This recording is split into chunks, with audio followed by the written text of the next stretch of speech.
Bienvenidos a este webinar sobre la importancia de emitir resultados técnicamente válidos en el ámbito científico e industrial. Lo voy a dictar yo mismo, el director gerente de AO Consultores Técnicos, Alexis Oramas. Este es un webinar extremadamente interesante. Alexis Oramas, muchos ya me conocen. Ahí tienen mis datos. Recuerden que esto va a quedar grabado. Ahí tienen mis datos de conexiones, ya sea de mis redes sociales, ya sea el Twitter, el Facebook, donde tenemos una página institucional, el LinkedIn, donde ustedes pueden ver mi perfil bastante, el WhatsApp, si se quieren incorporar. Por ejemplo, nosotros tenemos un WhatsApp sobre seguimiento y medición. Ustedes me envían allí sus datos y yo los incorporo. Como soy uno de los administradores, junto con Keila Soteldo, puedo incorporarlos a ese grupo. Mayor información sobre nosotros lo pueden ver a través de nuestra página web, AO Consultores Técnicos, en la cual ustedes pueden tener mucha información sobre los aspectos de las mediciones. En el caso mío de mi currículum, pueden ir a referencias, currículum vitae, si quieren saber quién es Alexis Oramas, quién es el que les está dictando el webinar. Aquí tienen currículum vitae y tienen también referencias. Ustedes entran en currículum vitae y allí podrán accesar o a un impreso en PDF, o aquí tienen un recuento de todas las titulaciones que yo tengo, que soy licenciado en química de la Universidad de Londres.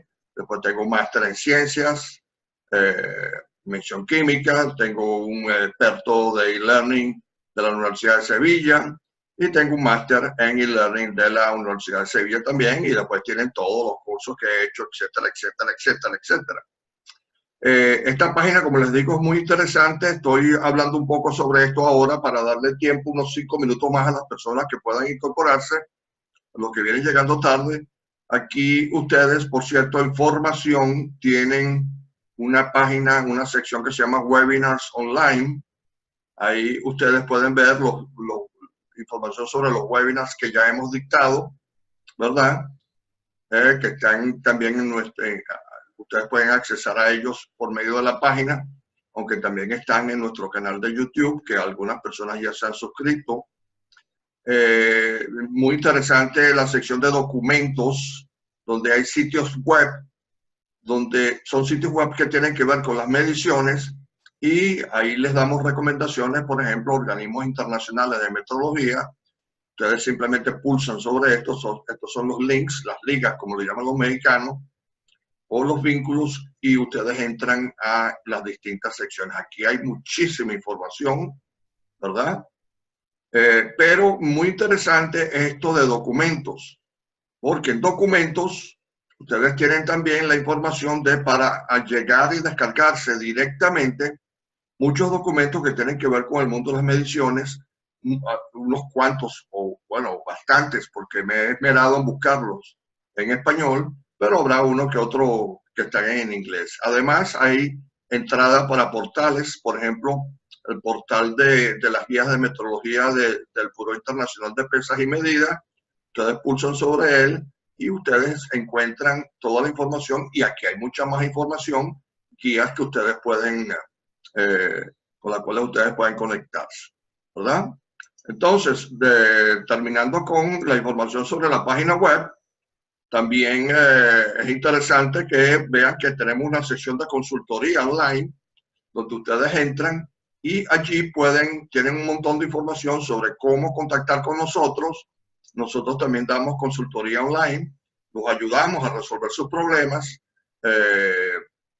Si tienen alguna duda en particular, un procedimiento, están implementando la norma ISO IEC 17025, etcétera, etcétera. Ustedes tienen aquí toda la información y los listados de precios para la consulta online, que van desde media hora hasta 100 horas de contratación. Bueno, habiendo hablado sobre esto, regresamos con nuestra presentación. En introducción podemos decir que en un laboratorio, ya sea de investigación, de desarrollo o uno industrial, donde se realicen calibraciones, ensayos, muestreo o cualquier combinación entre ellos, ¿cuál es la meta primordial o el objetivo primordial de ese laboratorio? Piensen un momento. ¿Cuál piensan ustedes que es el objetivo primordial de un laboratorio? Bueno, obviamente el obtener resultados técnicamente válidos. Normalmente la gente dice, contesta esta pregunta que yo acabo de hacer, diciendo, no, mis resultados que sean buenos y confiables. Pero vamos a ver y vamos a demostrar acá que no es suficiente con que sean buenos y confiables, sino tienen que ser buenos y confiables, pero además, adicionalmente, tienen que ser técnicamente válidos. ¿Y qué es un resultado técnicamente válido? Un resultado técnicamente válido es uno que es bueno y confiable y que podemos demostrar que es así. Es decir, de nada sirve que ustedes hayan hecho una excelente calibración con unos excelentes patrones si no tienen cómo demostrar que lo que ustedes hicieron estuvo bien. Entonces, ¿cómo se logra eso? Bueno, muy sencillo, se logra por medio de un sistema de calidad de las mediciones llamado ISO/IEC 17025, que puede estar en su versión del 2005 y 2017. Aquí debo de detenerme un momentico y explicarles que la ISO/IEC 17025 fue revisada y en el noviembre del 2017 salió la nueva versión, la cual está vigente. Pero, esto es algo que muchas personas desconocen, la versión del 2005 también sigue estando vigente. Es decir, que ambas normas están vigentes. La 2005 está vigente hasta que termine y se cumpla, se acabe el periodo de transición, que va a ser más o menos aproximadamente en septiembre-octubre del 2020.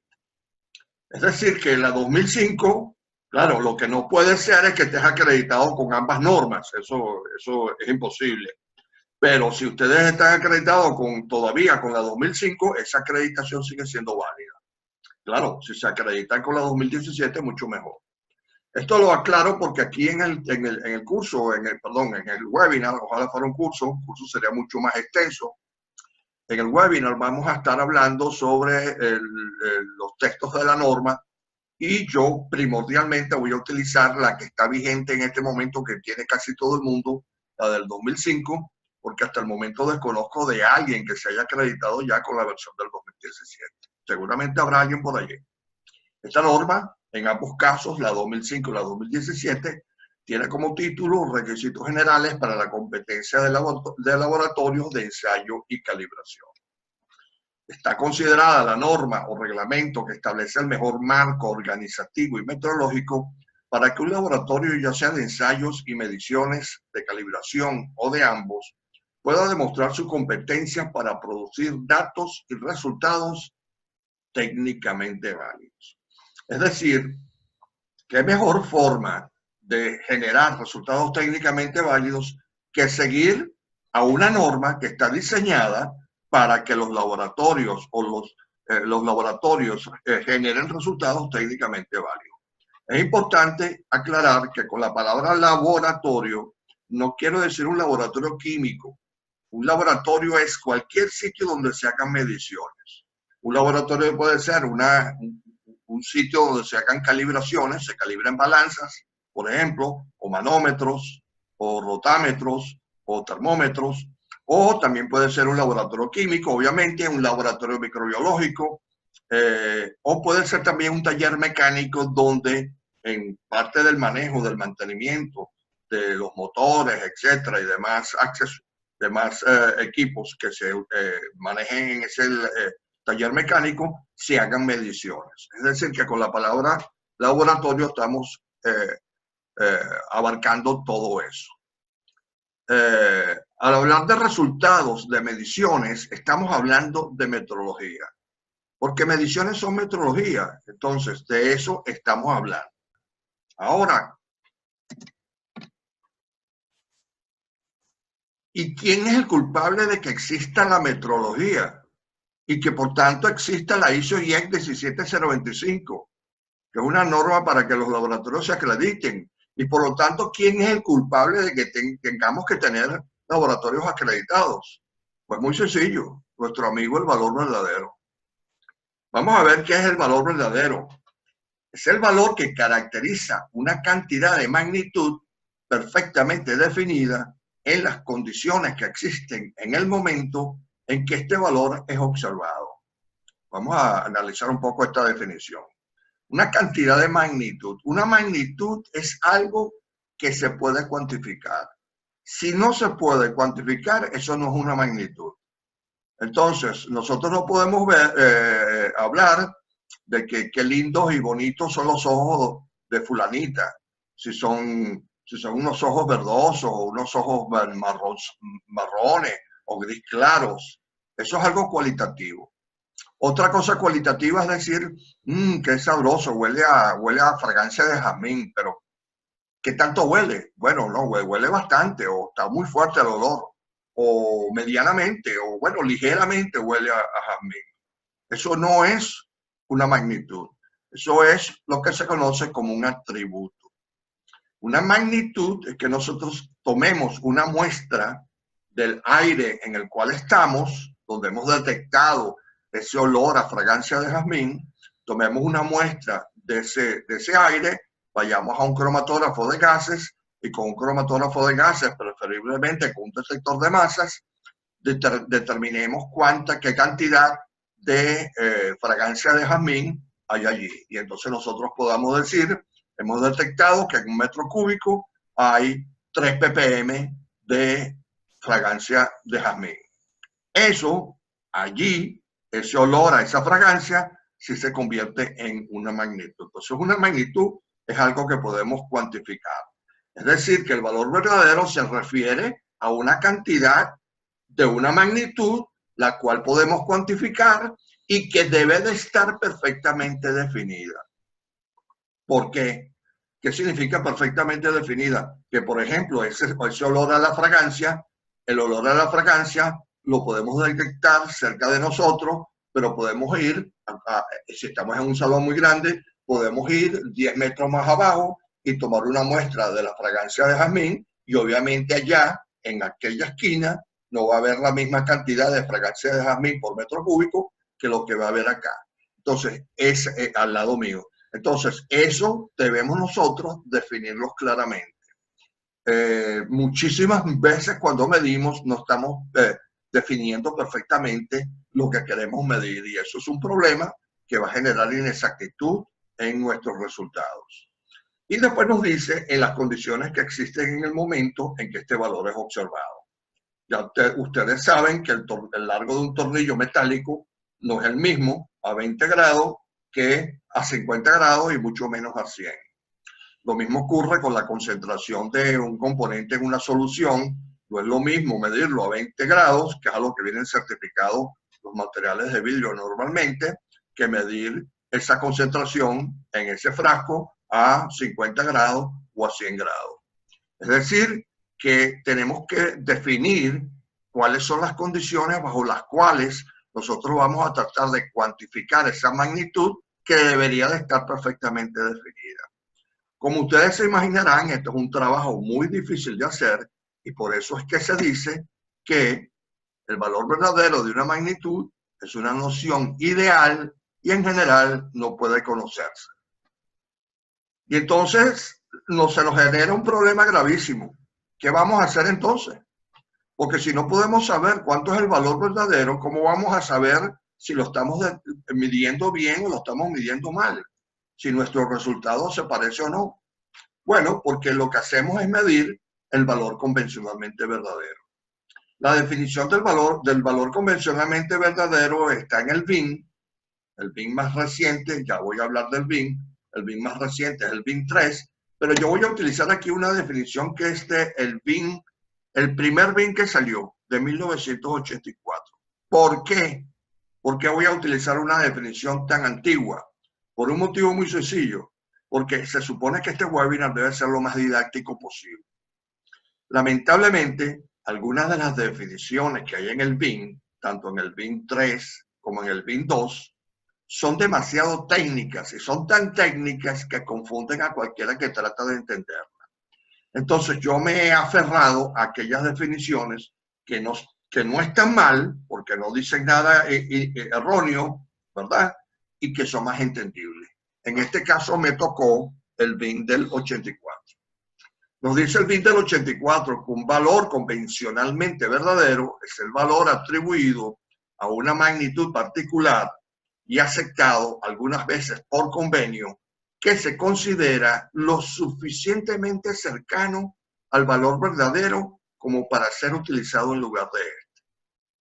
Es decir, que nosotros no sabemos exactamente cuál es el valor verdadero porque no tenemos la tecnología suficientemente buena para hacerlo. Siempre vamos a tener limitaciones en nuestro accionar técnico del mundo de las mediciones. Pero lo que sí podemos hacer es acorralar a ese valor verdadero en una esquina y que está bien, no sabemos si está exactamente aquí o un poquitico más a la derecha o un poquito más a la izquierda, pero lo tenemos acorralado. Y ese acorralamiento lo hacemos a punta de tecnología. Todas estas definiciones que hemos estado manejando, como les dije, provienen del BIN.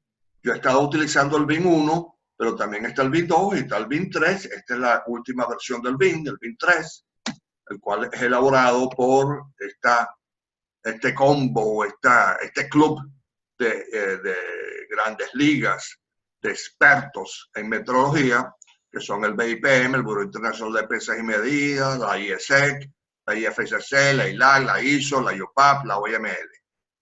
Ahí están las definiciones de quiénes son cada uno.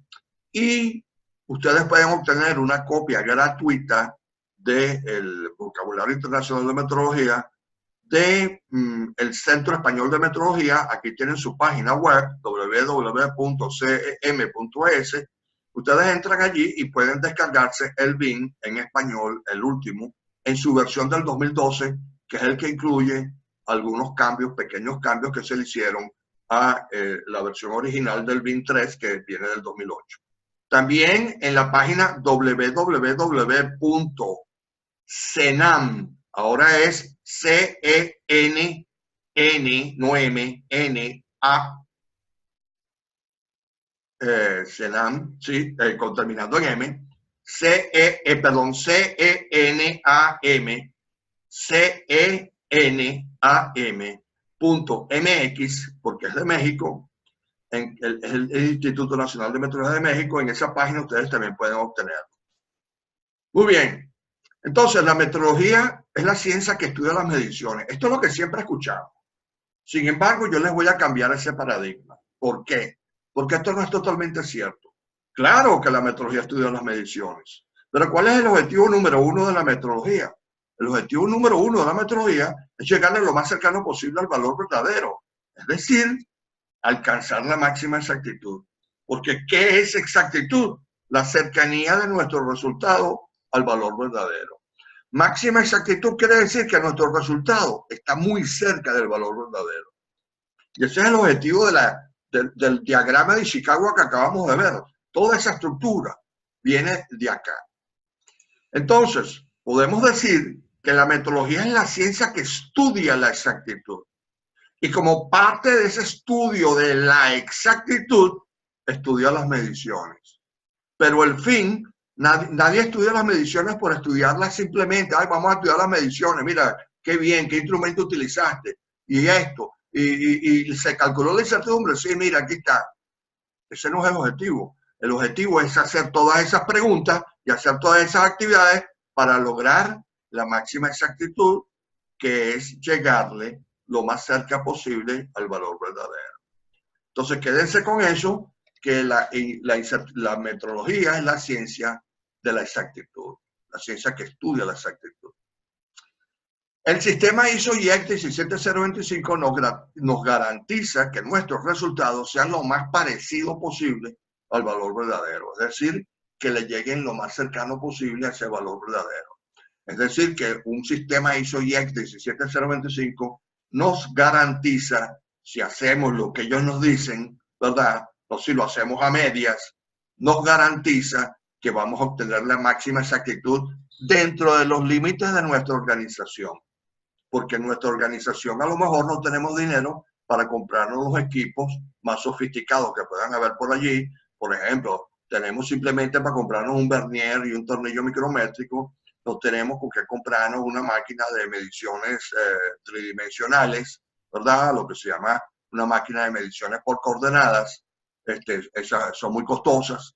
Entonces, nuestro sistema nos va a permitir garantizar que tenemos el mejor, entendiéndose por el más exacto, resultado emitido en nuestro laboratorio dentro de los límites de nuestras capacidades técnicas.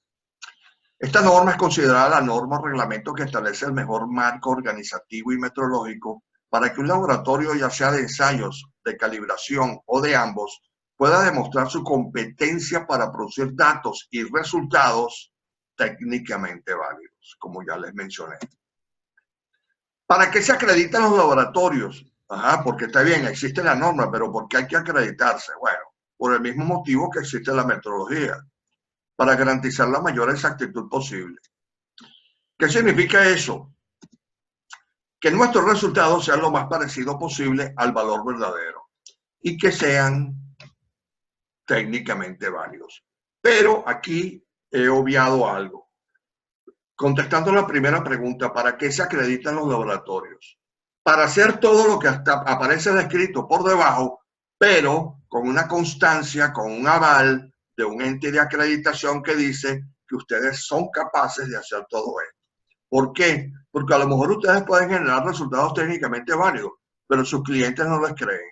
En el momento en que ustedes sacan un certificado de acreditación y se lo muestran al cliente y dice que ustedes están acreditados para la medición que están haciendo y que a su cliente le interesa, en ese momento el cliente va a confiar, no voy a decir ciegamente, pero casi ciegamente en ustedes. Claro, vamos a ver aquí que no necesariamente para obtener un resultado técnicamente válido ustedes tienen que estar acreditados, pero no hay duda que el que esté acreditado puede darse el lujo de no tener que dar tantas explicaciones y estar mostrando tanta evidencia, sino simplemente mostrar su certificado de acreditación, lo cual implica que él ya hizo todas esas demostraciones que el cliente pudiera desear, él ya las hizo ante un ente acreditador que tenía mucho conocimiento sobre el tema y por lo tanto al avalarlo, al aprobarlo, está dando fe de que ese laboratorio realmente es muy competente para hacer ese tipo de medición. Como siempre genera problemas para mucha gente que viene sobre todo del mundo ISO 9001, ¿verdad? O ISO 14001. Vamos a aclarar cuál es la diferencia entre acreditación y certificación. La acreditación es un procedimiento por medio del cual un cuerpo autoritativo, es decir, un ente, en el caso de acreditación normalmente es un cuerpo gubernamental. Autoritativo quiere decir que tiene un poder asignado por el gobierno, pero muy a menudo son entes del gobierno. Solo en Estados Unidos hay algunas, bueno, que yo conozca, en Estados Unidos hay algunas organizaciones que no son gubernamentales, sino que son empresas privadas, pero tienen un permiso especial del gobierno para acreditar 17025. Entonces, la acreditación es un procedimiento por medio del cual un cuerpo autoritativo reconoce formalmente que un ente o persona es competente para ejecutar un trabajo específico. Es decir, no es algo global, sino ustedes van a obtener una acreditación para calibración de balanzas clase 1, clase 2 y clase 3. ¿Qué significa? Que ustedes están acreditados para calibrar balanzas clase 1, clase 2 y clase 3. Esa información se plasma en lo que se conoce como el alcance de la acreditación. Pero si ustedes alguien los llama para que vengan a calibrar una balanza camionera, conocidas en muchos países como romana, ¿verdad? Esas balanzas son clase 4. Ustedes no tienen permiso no tienen acreditación para calibrar esas balanzas. Ojo, a lo mejor ustedes tienen la competencia para hacerlo, pero como no acreditaron ese alcance, esa magnitud, esa parte de clase 4, ¿verdad? Entonces ustedes no le podrán emitir un certificado al cliente que lleve el logotipo del ente de acreditación que los acredita a ustedes. Sin embargo, ustedes pueden hacer sus calibraciones, pueden hacer sus mediciones con esos instrumentos sin ningún problema, solo que el certificado no va a llevar el logotipo de acreditación. Y la certificación es un procedimiento por medio del cual una tercera parte, que puede ser privada sin ningún problema, asegura por escrito que un producto, proceso o servicio cumple con ciertos requisitos especificados. ¿Especificados a dónde? En una norma. En otras palabras, esto es un procedimiento por medio del cual ese ente certificador asegura por escrito, certifica que ustedes, su empresa, cumple cabalmente con una norma en particular. Entonces viene la certificación ISO 9001, la certificación ISO 14001, etcétera, etcétera, etcétera. Pero la certificación no garantiza que sus resultados sean técnicamente válidos. Tanto a nivel nacional como internacional se ha acordado que todo laboratorio que se dedique a la calibración de instrumentos y equipos de medición, ya sea para su uso interno o como un servicio comercial a terceros, debe obtener la acreditación bajo esta norma si pretende que sus calibraciones sean consideradas como acreditadas. Entonces, fíjense lo siguiente. Dice allí válidas. Ahí no dice válidas. Ahí dice si quieren ser consideradas como acreditadas. Ustedes no tienen que estar acreditados, se los voy a demostrar ahora más adelante, para que sus calibraciones sean técnicamente válidas o los resultados de las mediciones que ustedes hagan sean técnicamente válidas. Pero ya les expliqué que es muy conveniente que ustedes estén acreditados. Claro, un calibrador, disculpen, un calibrador que va a un cliente y le dice, mira, tú debes de calibrar conmigo porque yo te puedo garantizar la mayor exactitud en esa calibración porque yo estoy acreditado. Mis calibraciones están acreditadas. Y cuando yo te emita el certificado de calibración, ahí va a llevar el logotipo de la entidad, del ente acreditador que me acreditó a mí. Y eso es un respaldo porque eso es un ente de mucho prestigio. Muy bien. La certificación ISO 9001 del laboratorio provee una aprobación de la totalidad de la organización. ¿Cuándo un laboratorio tiene ISO 9001? Normalmente, un laboratorio individual, un laboratorio que presta servicio, normalmente no se certifica con ISO 9001 porque sabe que esa certificación realmente vale menos, lamentablemente, a nivel de laboratorio, vale menos que una acreditación 17025. Pero un laboratorio que pertenece a una organización mayor, que está certificada con ISO 9001, ¿verdad? Bueno, es un laboratorio que tiene certificación ISO 9001, porque la certificación ISO 9001 abarca a toda la empresa.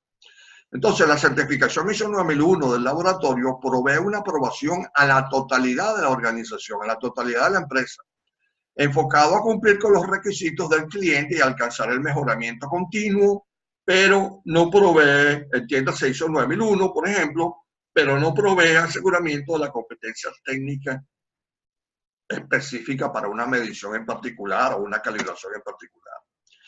La ISO IEC 17025 y su acreditación provee confianza en la competencia técnica de un laboratorio para actividades específicas, como ya les expliqué, que están plasmadas en el alcance, al mismo tiempo que evalúa la aplicación de los principios de los sistemas de gestión ISO 9001 a dichas actividades.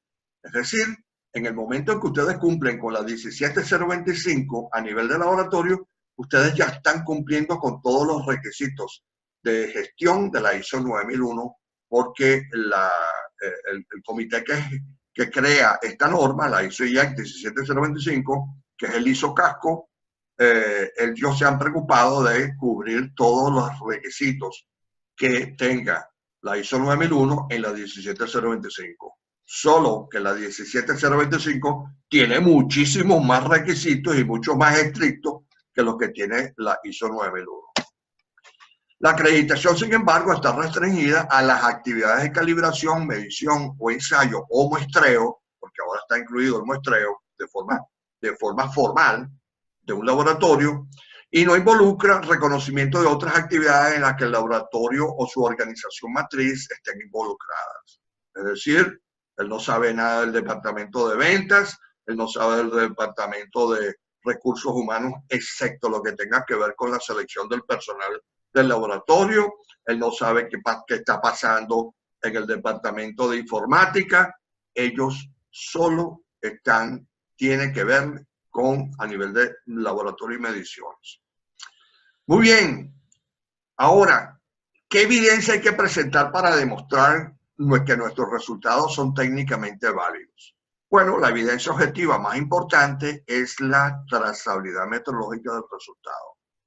Casualmente, el webinar gratuito anterior que hicimos, hace ya como unas 3 semanas, fue sobre trazabilidad metodológica. El que esté interesado, que entre en nuestra página web, ahí va a conseguir el vínculo y va a conseguir para activar ahí mismo el webinar sobre trazabilidad metodológica, se los recomiendo. Aquí vamos a hablar algo, pero en ese webinar hablamos con mucho más extensión el tema de la trazabilidad. La trazabilidad metodológica del resultado incluye la presentación de los datos originales de la medición y de los cálculos realizados a partir de ellos, incluyendo el cálculo de la incertidumbre de medición, como ya les mencioné, la presentación del informe certificado de la medición o calibración efectuada y la presentación de la evidencia de la trazabilidad metodológica de la calibración del instrumento y o de los valores certificados a los patrones empleados en esa calibración. Esto no es lo único que incluye la trazabilidad metodológica, pero estos son los 3 puntos más importantes. Hay otras cosas que están incluidas. Vean el webinar sobre trazabilidad metodológica. Muy bien, veamos entonces la definición de trazabilidad que viene en el Vocabulario Internacional de Metrología, su versión del 2012. Nos dice que es la propiedad de un resultado de medición para la cual el resultado puede relacionarse con una referencia, entiéndase como referencia un patrón, mediante una cadena ininterrumpida y documentada de calibraciones, cada una de las cuales contribuye a la incertidumbre de medida. Fíjense, interpretemos esto. Primero, que la trazabilidad no es del equipo que estamos calibrando, y la trazabilidad tampoco es del mensurando, de lo que estamos midiendo. La trazabilidad es del resultado. ¿Quién está obteniendo ese resultado? ¿Quién es el que está obteniendo el certificado de calibración y que lo está emitiendo? El certificado de calibración con los resultados de la calibración, nosotros. Nosotros somos los que generamos ese resultado. Claro, el equipo tiene que ver con él, pero el equipo pudo haber dado un resultado, pero como nosotros hicimos la medición mal, podemos haber cambiado el resultado que debió haber generado el equipo. Entonces, como no sabemos y no estamos seguros si ese resultado realmente es fiel, es fidedigno a lo que el instrumento hubiera respondido de forma correcta frente al mensurando o frente a los patrones que estamos utilizando para calibrar el instrumento, entonces nosotros tenemos que decir que la trazabilidad es del resultado que nosotros obtuvimos. Segundo, y muy importante, la idea es que ese resultado, ya sea de una medición o de una calibración, nosotros lo podamos correlacionar con una referencia, es decir, con un patrón. ¿Cómo es eso? Tengo un patrón y calibro mi instrumento y obtengo unos resultados. Bueno, ese resultado obviamente está relacionado con el patrón, porque si el patrón no tuviera el valor de 5, el resultado no hubiera sido nunca 5, ¿verdad? Y si el patrón tiene un valor de 7, el resultado no va a ser 5, sino que va a ser 7. Entonces, ahí está la relación. Pero lo mismo ocurre con el resultado de una medición. ¿Por qué? ¿Qué utilizamos nosotros para medir? Los instrumentos. Entonces, si tengo un instrumento que mide una magnitud y el resultado me da 7, ¿verdad? ¿Por qué yo sé que ese resultado es 7? porque estoy utilizando un instrumento el cual fue calibrado o verificado en su punto de medición de 7 contra un patrón de 7 y el instrumento respondió 7 adecuadamente. Al él estar relacionado con ese patrón de 7 y él ahora medir a la magnitud, al mensurando, al objeto que estamos midiendo, al él medir y generar una respuesta de 7, ese resultado, gracias a este certificado de calibración, los certificados de trazabilidad de la calibración, el certificado de trazabilidad de los patrones con los cuales ese instrumento fue calibrado, de esa forma lo que nosotros hacemos está correlacionado directamente con el patrón que calibró el instrumento. Y todos estos pasos que estamos haciendo siempre van a tener una duda, porque siempre va a tener una duda, por ejemplo, si repetimos la lectura varias veces, a veces la lectura nos dio 5.0, pero a veces nos dio 5.1, a veces nos dio 4.9, es decir, ahí hay una pequeña fluctuación que tiene que ver con la repetibilidad del sistema de medición. Entonces, ¿cuál es el cierto? 5.9, 5.0, perdón, 4.9, 5.0 o 5.1, nosotros al final terminamos tomando una media. Pero esa media tiene asociada una desviación estándar, es decir, una desviación estándar que nos mide la variabilidad de esa media. Bueno, esa variabilidad, en parte, y otros factores más, es lo que nos genera la incertidumbre de medición. Y todos estos resultados, sean producto de una medición, de un ensayo, o sean producto de una calibración que esté asociado con una referencia, nos van a generar una incertidumbre. Esperemos que sea una incertidumbre muy pequeña, y todas esas incertidumbres tienen que estar reflejadas, incluyendo la incertidumbre del patrón, porque ese patrón tenía una incertidumbre, porque igual que estamos describiendo el proceso de medición acá, el que calibró ese instrumento, el que calibró ese patrón, también tuvo alguna pequeña fluctuación, aparte de otros factores, y por consiguiente, él tuvo que reportar la incertidumbre de esa referencia. Entonces, como ustedes ven, todo esto y la trazabilidad tiene que ir acompañada de una incertidumbre. Ya explicamos, para aquellos que participaron en el curso que acabamos de dictar, el curso de 12 horas que acabamos de dictar, sobre seguimiento y medición en la ISO 9001-2015, la sección 7.1.5, ahí vimos que no se menciona la incertidumbre, pero la norma exige trazabilidad metrológica. Y allí establecíamos que al exigir trazabilidad metrológica, automáticamente, gracias a esta definición y toda la explicación que les acabo de dar, la incertidumbre automáticamente va incluida.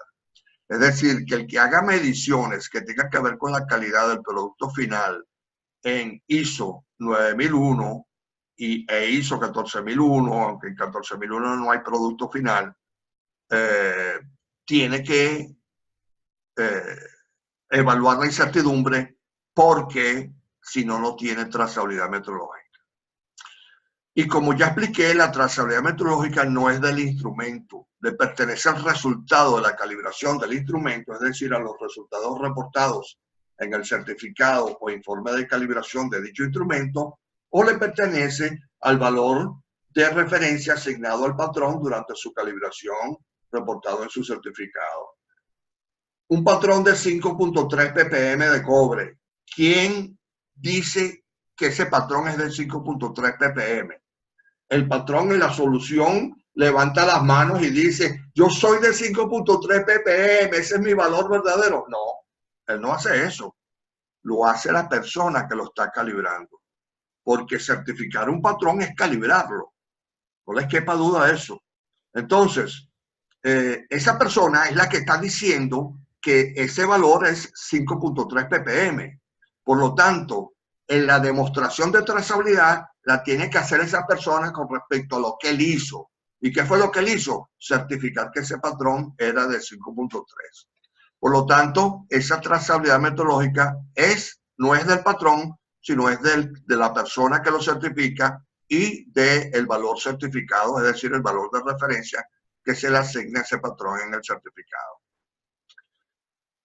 Muy bien, entonces, para terminar la idea, no importa lo bien que usted controle todas las variables de influencia. ¿Recuerdan el diagrama de Chicago, la espina de pescado, el que estaba en fondo negro? Bueno, no importa lo bien que ustedes controlen todas esas variables, ¿verdad? Sobre su medición o calibración, ni lo bien entrenado o cualificado que sea su personal, ni lo excelente que sean sus equipos, los materiales de referencia, los métodos de medición, etcétera, etcétera. Si al introducirle a su equipo, por ejemplo, una muestra que contenga 5 ppm del mensurando, porque están midiendo una muestra, este le reporta un resultado de 7 ppm. Pero ¿cómo es posible? Si le estoy introduciendo, yo sé que esta muestra tiene 5 ppm de cobre. ¿Por qué me va a reportar 7? Porque ese instrumento fue mal calibrado, porque los patrones no tenían trazabilidad. Por ejemplo, el patrón dice en su certificado que él es de 5 ppm. ¿Verdad? ¿De acuerdo? Perdón, dice en su certificado que él es un patrón de 7 ppm, disculpen, de 7 ppm. Eso es lo que dice, pero ustedes a lo mejor lo contaminaron. Ahí se le agregó líquido. O a lo mejor el cobre es un patrón muy viejo y el cobre se ha depositado sobre las paredes. Entonces, ese patrón que originalmente era de 7 ppm, según decía su certificado, o según indica su certificado, pasó a ser un patrón de 5 ppm. Ustedes se lo introdujeron al equipo y le dijeron, señor equipo, ¿estás observando la señal que genera este patrón? Sí, contesta el equipo. Muy bien, señor equipo. Yo te digo que cada vez que tú veas una señal que se parezca a esta, que te está generando mi solución, tú le asignes a ese valor el valor de 7 ppm. El instrumento, porque eso es algo que hoy en día la gente les cuesta creerlo, la computación y la informática ha avanzado enormemente, pero las computadoras y los instrumentos electrónicos siguen siendo lo más estúpido del mundo. Un instrumento, no importa lo superinteligente que sea, ni lo que sea capaz de hacer, solo hace lo que ustedes le digan que haga.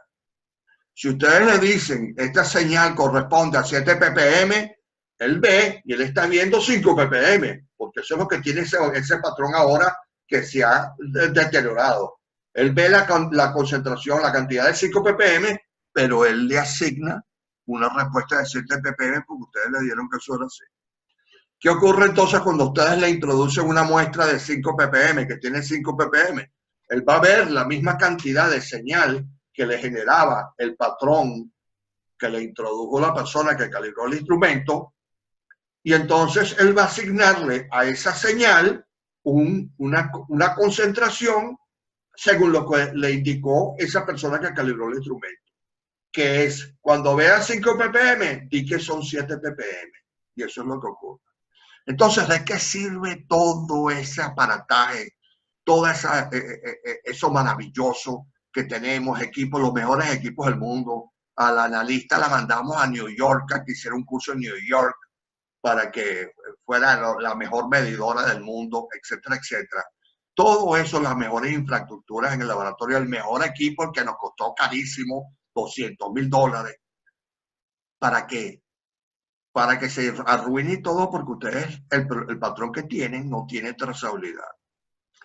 Por eso que ustedes vieron que en esa espina de pescado, en ese diagrama de Chicago, yo coloqué a patrón y a trazabilidad las coloqué en color rojo, queriendo decir que todo lo demás es importante, pero lo indispensable, lo más importante es la trazabilidad, porque ustedes pueden tener todo lo demás, pero sin la trazabilidad no llegan a ningún lado. Usted termina, después de toda esta explicación, con un resultado inválido, ya que su instrumento y o patrón no tiene trazabilidad metodológica. Aquí tenemos una gráfica sobre cómo se correlaciona la trazabilidad a nivel internacional, donde los patrones que maneja el Buró Internacional de Pesas y Medidas, que son los patrones más altos, aquí le calibran a los institutos nacionales de metrología Entonces tienen los patrones con las incertidumbres más angostas posibles.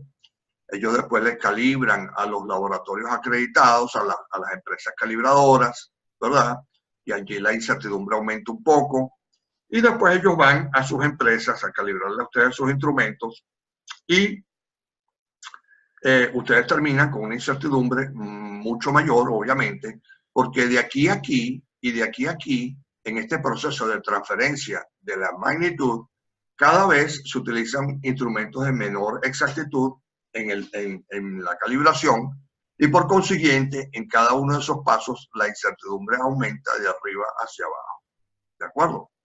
Esta gráfica tiene muchos otros aspectos interesantísimos que comentar, pero no tenemos tiempo, ya se nos está agotando, así que vamos a seguir para adelante.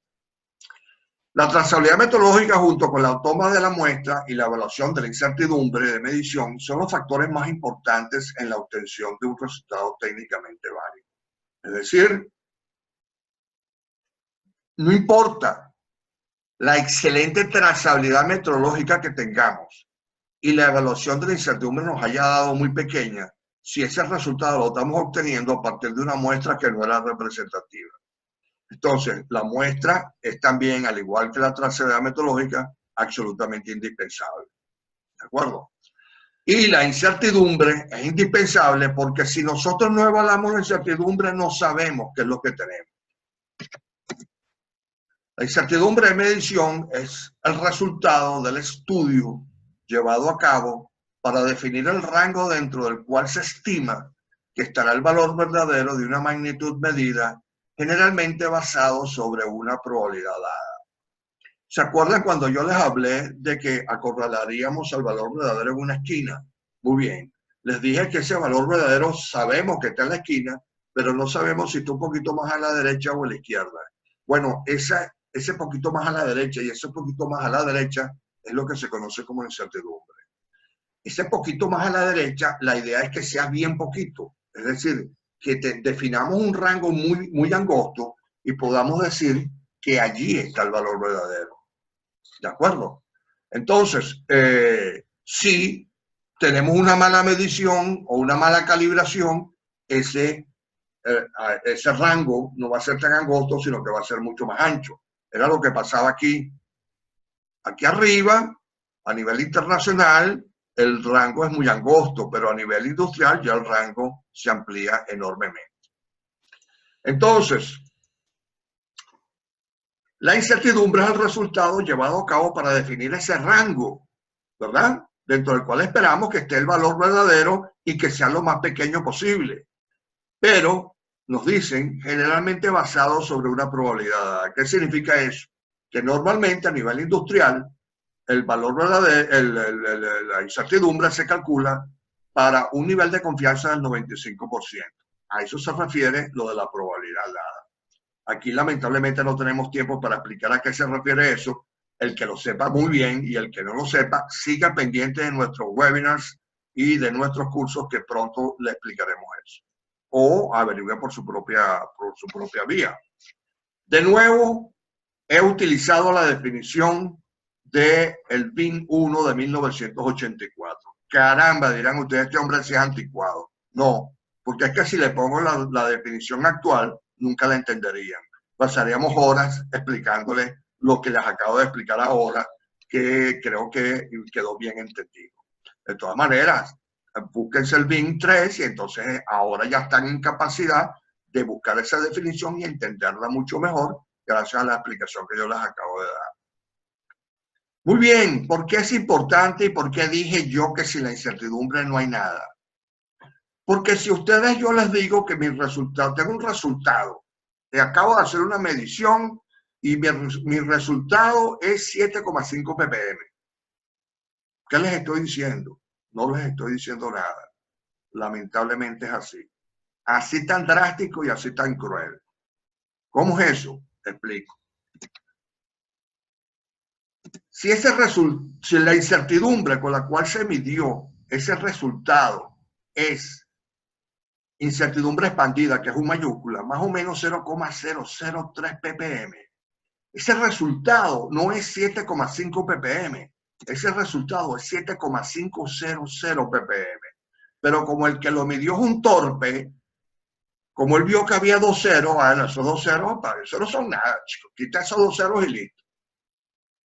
Y resulta que esos 2 ceros sí son importantes. ¿Por qué?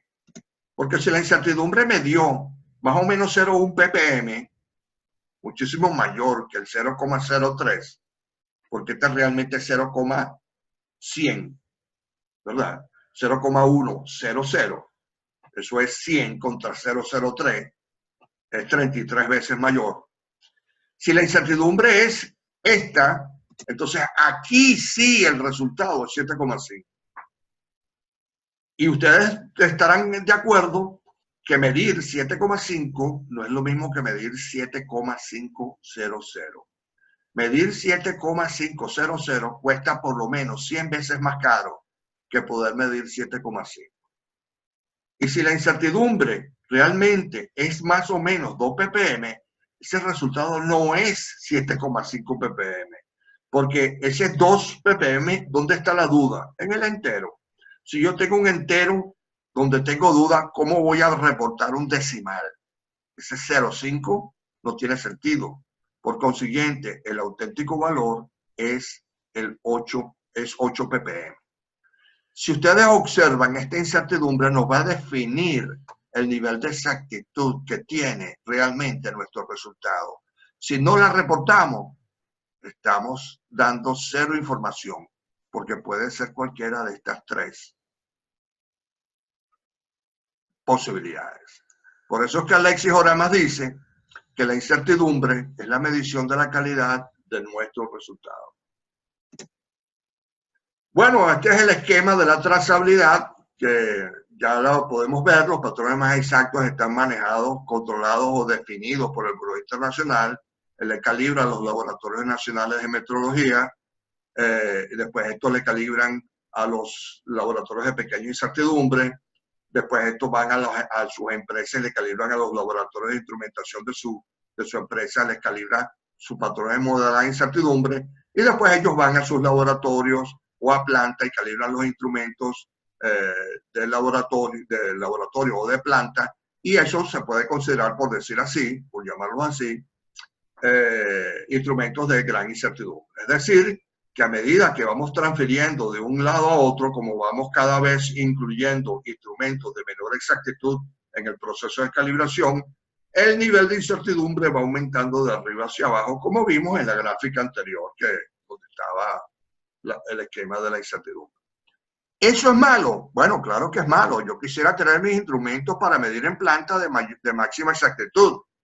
Pero mientras yo tenga esto que está aquí, que es la ruta de trazabilidad, es decir, una certificación de lo que yo voy a medir aquí, está certificado por este señor que me emitió un certificado de calibración de mi instrumento, y que él tiene unos patrones que se los certificó este señor que está aquí, que a la vez esos patrones que él utilizó para calibrarle a este están certificados por este, y este a su vez los tiene certificados por este. Mientras toda esa ruta de certificación exista, la ruta de trazabilidad existe, y por lo tanto, aunque yo tenga aquí una incertidumbre un poco grande, esa incertidumbre, por llamarla así, es una buena incertidumbre. Claro, ¿qué va a determinar si a mí esa gran incertidumbre me sirve o no? Bueno, las mediciones que yo vaya a hacer y el nivel de exactitud que se exija. Es importante la evaluación de la incertidumbre en la investigación científica, porque estamos hablando aquí en el título de este curso, de este webinar, perdón, es si es importante o no para la investigación científica y para el mundo de la industria. Bueno, la investigación científica tiene unos aspectos muy interesantes. La incertidumbre pudiera llegar a ser importante, pero normalmente lo importante es que la incertidumbre no sea muy grande, ya que en la investigación científica lo importante no es la exactitud, esto no es tan crítico, lo importante son las tendencias. Cualquier persona que trabaja en investigación científica le podrá aseverar que esto es cierto. Sin embargo, hay que evaluarla obligatoriamente, y esto es lo que ellos no saben, los que trabajan en investigación. Ellos se escudan detrás de que lo importante son las tendencias, y que la exactitud no es tan importante. Si es 5, si es 6 o si es 7, eso no es tan importante. Lo importante es la tendencia, que va aumentando, que va disminuyendo, que se mantiene estático. Ellos no saben que sí hay que evaluarla, porque si no lo hacemos, ¿cómo nos enteramos si la incertidumbre es grande o pequeña? ¿Se acuerdan lo que les acabo de explicar sobre el 7,5? ¿Cómo sabe un investigador que su 7,5 es 7,5 o es 7,500 o si es 8? Él no lo sabe porque él no está evaluando la incertidumbre. Entonces, para él, el nivel de exactitud no es tan crítico, pero tiene que evaluar la incertidumbre de todas maneras para poderle darle trazabilidad a la investigación que está haciendo. Porque la incertidumbre, si no tiene un sistema calibrado, si no tiene un sistema con patrones que tengan trazabilidad, etcétera, etcétera, él no se va a enterar, él no va a poder obtener resultados trazables. Esto es lo que los amigos a nivel de investigación o no lo saben o lo ignoran. Claro, la comodidad es ignorarlo.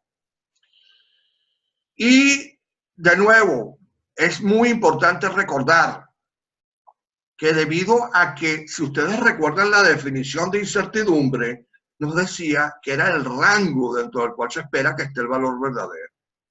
La gente cree que su resultado es este 7,5 ppm. El resultado no es 7,5 ppm. Esta es la media sobre la cual va a pivotear, por llamarlo así, la incertidumbre por encima y por debajo de ese valor para definirnos el rango dentro del cual esperamos que esté el valor verdadero. Si el resultado es 7,500, ese rango va a ser entre -3, menos 0,03 y más 0,03, nos da 7,497 a 7,503. Este es el auténtico resultado de nuestra medición, que es bastante angosto y por lo tanto es muy bueno, de muy buena calidad. En el caso de más o menos 0,1, esto se convierte en 7,4 a 7,6, y en el caso de 8 ppm se convierte de 6 a 10. Imagínense esta bestialidad de duda, esta bestialidad de rango comparado con esto. Entonces espero que entiendan la importancia de la trazabilidad. Y sobre los resultados empleados a nivel legal, bueno, entonces vienen, ese rango se compara. Si aquí tenemos el nivel superior y aquí tenemos el nivel inferior, este señor está totalmente aprobado, pero este, debido a la incertidumbre, está en duda, porque tiene una parte que sobrepasa el nivel de tolerancia. Lo mismo ocurre con esto. En cuanto a este señor que está aquí y a este señor que está acá, ni que le sumes y le restes la incertidumbre, lo metes dentro del rango. Es decir, esto es lo que se llama evaluar la conformidad de sus resultados con respecto a las especificaciones, pero tomando en cuenta la incertidumbre. Muy bien.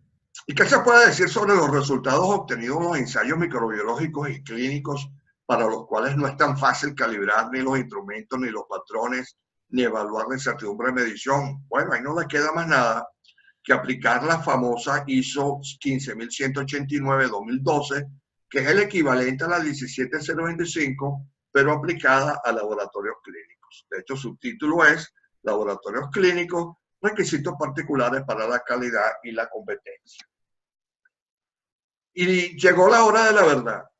¿Por qué? Porque ahora vamos a determinar si nuestros resultados son válidos o no. ¿Ok? En sí que depende de qué depende que un resultado sea técnicamente válido. ¿Qué determina la validez de los resultados de una calibración o de un ensayo? ¿Por qué es esto necesario? ¿Por qué para esto es necesario estar acreditado? Perdón, leí mal, me adelanté al texto. Es necesario estar acreditado para esto, para obtener un resultado técnicamente válido. Ya les he dicho que no, pero ahora viene la demostración. Esta respuesta nos da la misma ISO IEC 17025, porque muy mal saldrían ustedes de este webinar si salen diciendo es que a mí Alexis Oramas me dijo. No, señores, ustedes tienen, señoritas, damas y caballeros, ustedes tienen que salir de aquí sabiendo cuál es el documento y dónde ese documento les dice lo que hay que hacer. Ahora viene algo extremadamente interesante y es ¿qué determina que una calibración sea válida y que un resultado técnicamente sea válido? Voy a utilizar la versión del 2005 de la ISO IEC 17025 porque la ISO 2017 en estos aspectos dice prácticamente lo mismo, pero como mucha gente no la conoce, no está familiarizado con ella todavía, pero sí está familiarizado con la versión de 2005, preferí utilizar los textos de la 2005.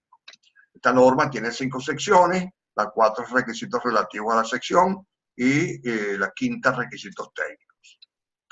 En su sección 4.5, subcontratación de ensayos y de calibraciones, nos dice en su cláusula 4.5.1 que cuando un laboratorio subcontrate un trabajo, ya sea debido a circunstancias no previstas, por ejemplo, carga de trabajo, necesidad de conocimientos técnicos adicionales o incapacidad temporal porque el que hacía esas calibraciones o ese ensayo está enfermo, o si deciden hacerlo de forma continua, por ejemplo, por medio de una subcontratación permanente o convenios con agencias o licencias, es decir, que ustedes deciden ya no calibrar instrumentos ni hacer los ensayos, sino que subcontratan a Alexis Orama o consultores técnicos para que se lo haga, ¿verdad? Porque ustedes no quieren tener problemas con patrones, etc. Lo importante es que ese trabajo se le debe encargar a un subcontratista competente. ¿Y qué dice la norma sobre quién es un subcontratista competente? El que, por ejemplo, cumple esta norma internacional para el trabajo en cuestión. Dice, por ejemplo, es mentira. ¿Por qué? Porque después en próximas 2 o 3 cláusulas, la norma viene y te dice que no es por ejemplo, sino es que tiene que ser esta norma. Es decir, que el subcontratista competente tiene que cumplir con esta norma. Ahora les hago yo una pregunta. Ahí dice que tiene que estar acreditado con esta norma. Ahí no dice eso. Ahí dice que un subcontratista competente es el que cumple con esta norma. Yo puedo cumplir con esta norma y no estar acreditado. Así de sencillo. Tengo que decir algo más al respecto. Esto significa que yo para que mi calibración sea válida, ya sea que la haga yo o que subcontrate a alguien, ese que yo subcontrate no tiene por qué estar acreditado para la calibración en cuestión. Pero, claro, si está acreditado, mejor. Pero si él no está acreditado, yo tengo que comprobar y demostrar y tener registros de que ese señor sí cumple con esta norma internacional. Eso significa que de alguna forma yo tendré que ir a auditarlo. Pero no necesariamente tiene que estar acreditado. Entonces yo les propongo que hagamos lo siguiente. Vamos a hacer una lista. ¿Una lista sobre qué? ¿Qué exige la norma ISO IEC 17025 para que un resultado sea considerado técnicamente válido? Bueno, vamos a ver qué es. Ya tenemos el primer punto. Que tenga un sistema ISO IEC 17025 implementado. Observen que ahí no aparece la palabra implantado, sino implementado. ¿Qué significa implementado? ¿Qué significa implantado? Que yo llego, establezco el sistema de calidad y me voy. Eso está implantado. Es como sembrar la planta. ¿Qué significa implementado? Que lo sembré y que lo mantengo en el tiempo. Así de sencillo. Hay una gran diferencia entre uno y otro. Es decir, sembré la planta, la implanté, pero después la he ido cuidando para que vaya creciendo progresivamente. Después la norma nos dice, 5.1, generalidades. Muchos factores determinan la exactitud y la confiabilidad de los ensayos de las calibraciones realizadas por un laboratorio. Estos factores incluyen elementos provenientes de los factores humanos, de las interacciones y condiciones ambientales, de los métodos de ensayo y de calibración y de la validación de los métodos, de los equipos, de la trazabilidad de las mediciones, del muestreo y de la manipulación de los ítems de ensayo y de calibración. Veamos qué dice sobre personal. Dice, la dirección del laboratorio debe asegurar la competencia de todos los que operan equipos específicos, realizan ensayos o calibraciones evalúan los resultados y firman los informes de ensayo y los certificados de calibración. Más abajo nos dice, el personal que realiza tareas específicas debe estar calificado sobre la base de una educación, una formación, una experiencia apropiadas y de habilidades demostradas según lo requerido. Es decir, el personal que coloquemos a hacer esa calibración o hacer ese ensayo tiene que ser un personal que esté cualificado para esa actividad. Es una persona que tiene que tener la formación y tiene que tener la actitud correcta para eso, y el laboratorio está obligado a que eso sea así. Entonces, en nuestro listado que estamos haciendo, ya tenemos un parámetro, bueno, pero ya tenemos el segundo. ¿Cuál es el segundo? Personal calificado para el proceso en cuestión. El proceso entendiéndose calibración o ensayo. Continuamos y echamos para adelante. 5.3. Instalaciones y condiciones ambientales. Recuerden que les estoy colocando textos originales de la ISO IEC 17025-2005. Instalaciones y condiciones ambientales. Las instalaciones de ensayo de calibraciones del laboratorio, incluidas, pero no en forma excluyente, las fuentes de energía, la iluminación y las condiciones ambientales, deben facilitar la realización correcta de los ensayos o de las calibraciones. El laboratorio debe asegurarse de que las condiciones ambientales no invaliden los resultados ni comprometan la calidad requerida de las mediciones. ¿Qué significa eso? Que además se deben tomar precauciones especiales cuando el muestreo, los ensayos o las calibraciones se realicen en sitios distintos de la instalación permanente del laboratorio. Y los requisitos técnicos para las instalaciones y las condiciones ambientales que puedan afectar los resultados de los ensayos, las calibraciones, deben estar documentados. Ya les dije dónde tienen que estar documentados. ¿Recuerdan? Cuando hablamos del diagrama de Chicago, tienen que estar documentados en el método de medición. Por eso, adicionalmente nos dice, el laboratorio debe realizar el seguimiento y controlar y registrar las condiciones ambientales. Ya les comenté sobre esto. No siempre hay que controlar, a veces simplemente hay que hacer el seguimiento.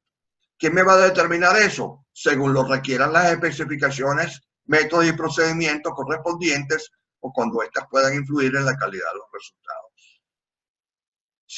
¿Por qué dice o cuando éstas puedan influir en la calidad del resultado? Porque pudiera ser que su método, el método de ustedes que están empleando, sea un método que tiene fallas. ¿Fallas en qué sentido? Que no habla nada sobre las condiciones ambientales. Entonces, pero ustedes saben que la temperatura es importante a pesar de que el método no lo diga. Entonces ustedes tienen que, la norma les abarca esa posibilidad colocándole o cuando éstas puedan influir en la calidad de los resultados. Le faltó decir aquí, así no estén documentados en el método. Cuando las condiciones ambientales comprometan los resultados de los ensayos de las calibraciones, estos se deben interrumpir. Esto lo dice la norma, no lexicogramas. En total, tenemos nuestra lista. ¿Qué exige? La ISO IEC. Implementado, personal calificado y ahora tenemos el tercer factor. Controlar y monitorear las condiciones ambientales. Seguimos, que ya nos falta poco.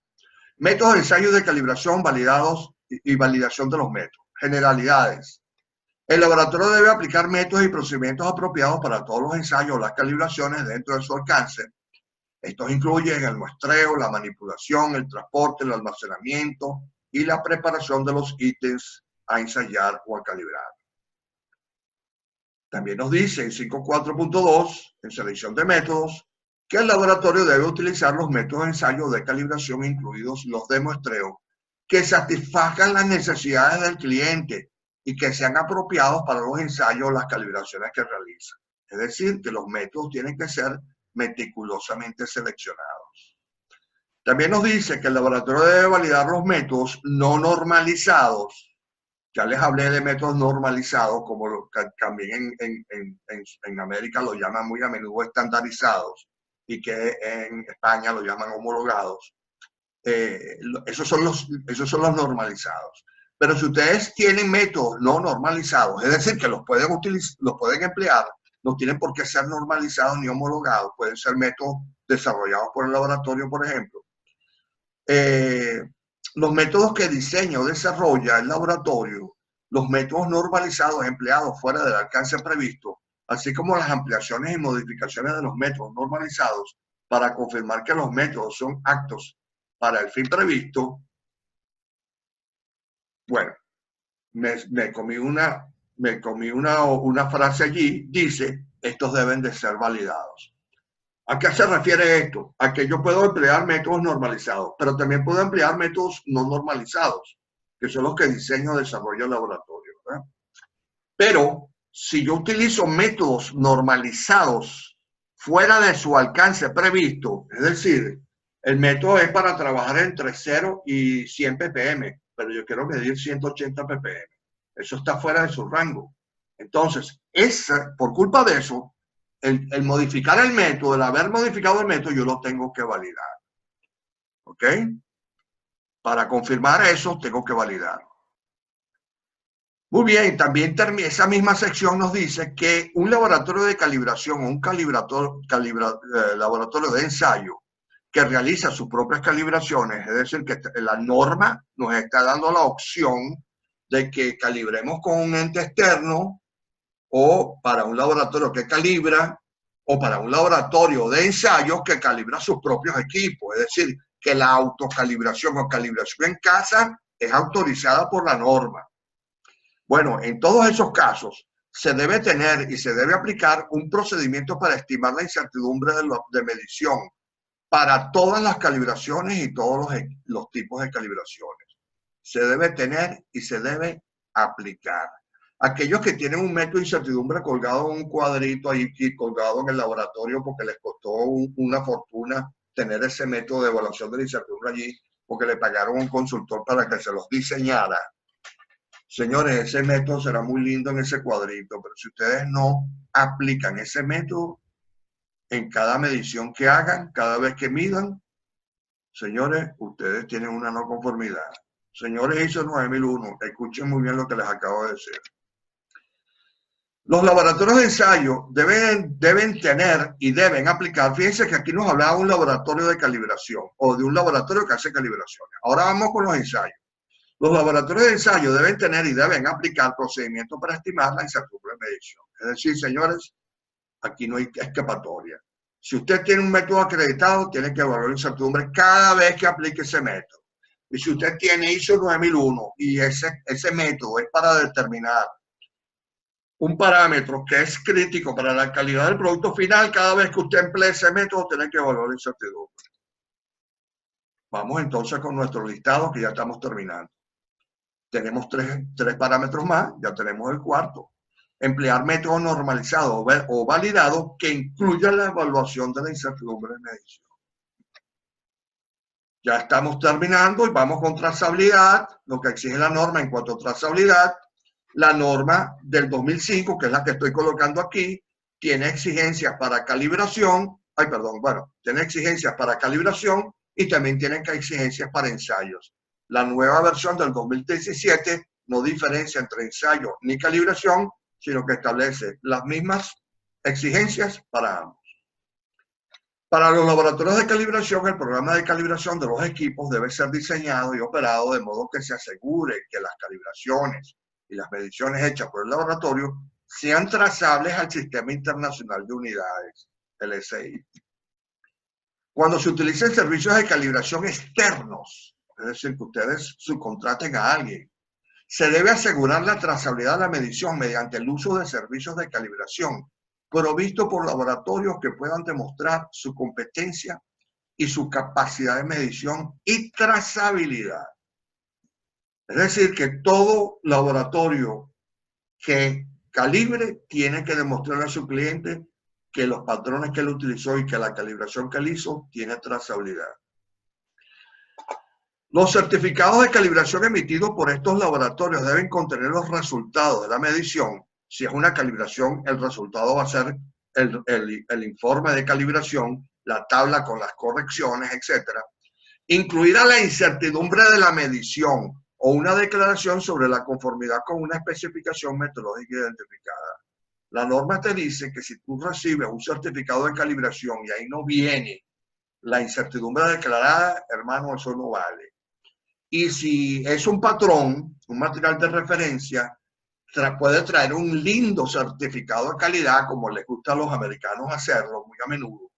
Perfecto y precioso certificado de calidad con unos dibujitos muy bonitos y un logotipo excelente.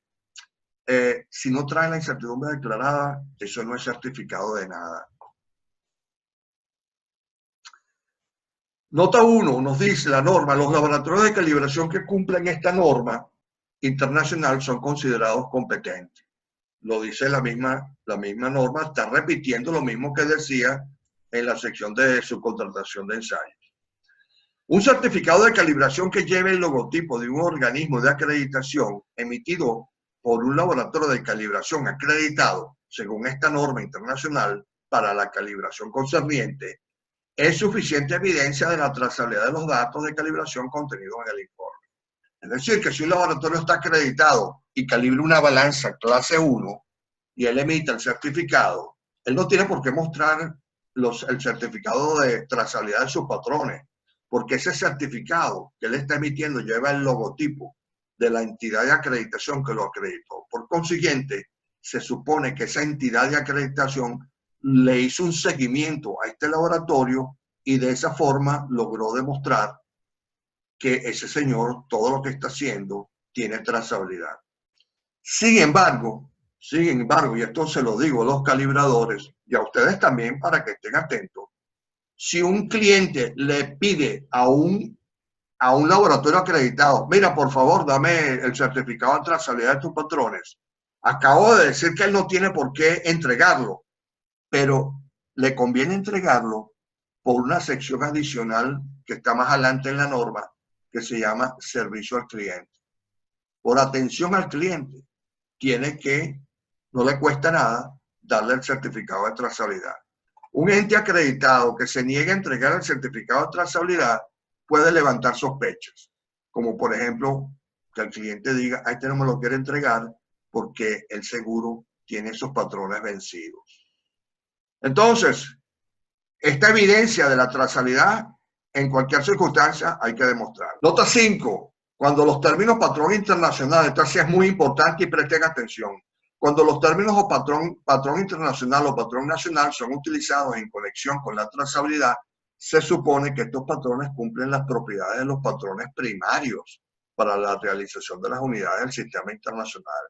En otras palabras, cuando les hablen de patrón nacional, si su entidad, Instituto Nacional de Metrología, ¿verdad?, no tiene patrones que cumplan las propiedades de los patrones primarios, como dice la norma, entonces no aplica todo lo que dice allá arriba de que uno debiera de calibrar preferiblemente con las entidades nacionales de metrología, los institutos nacionales de metrología.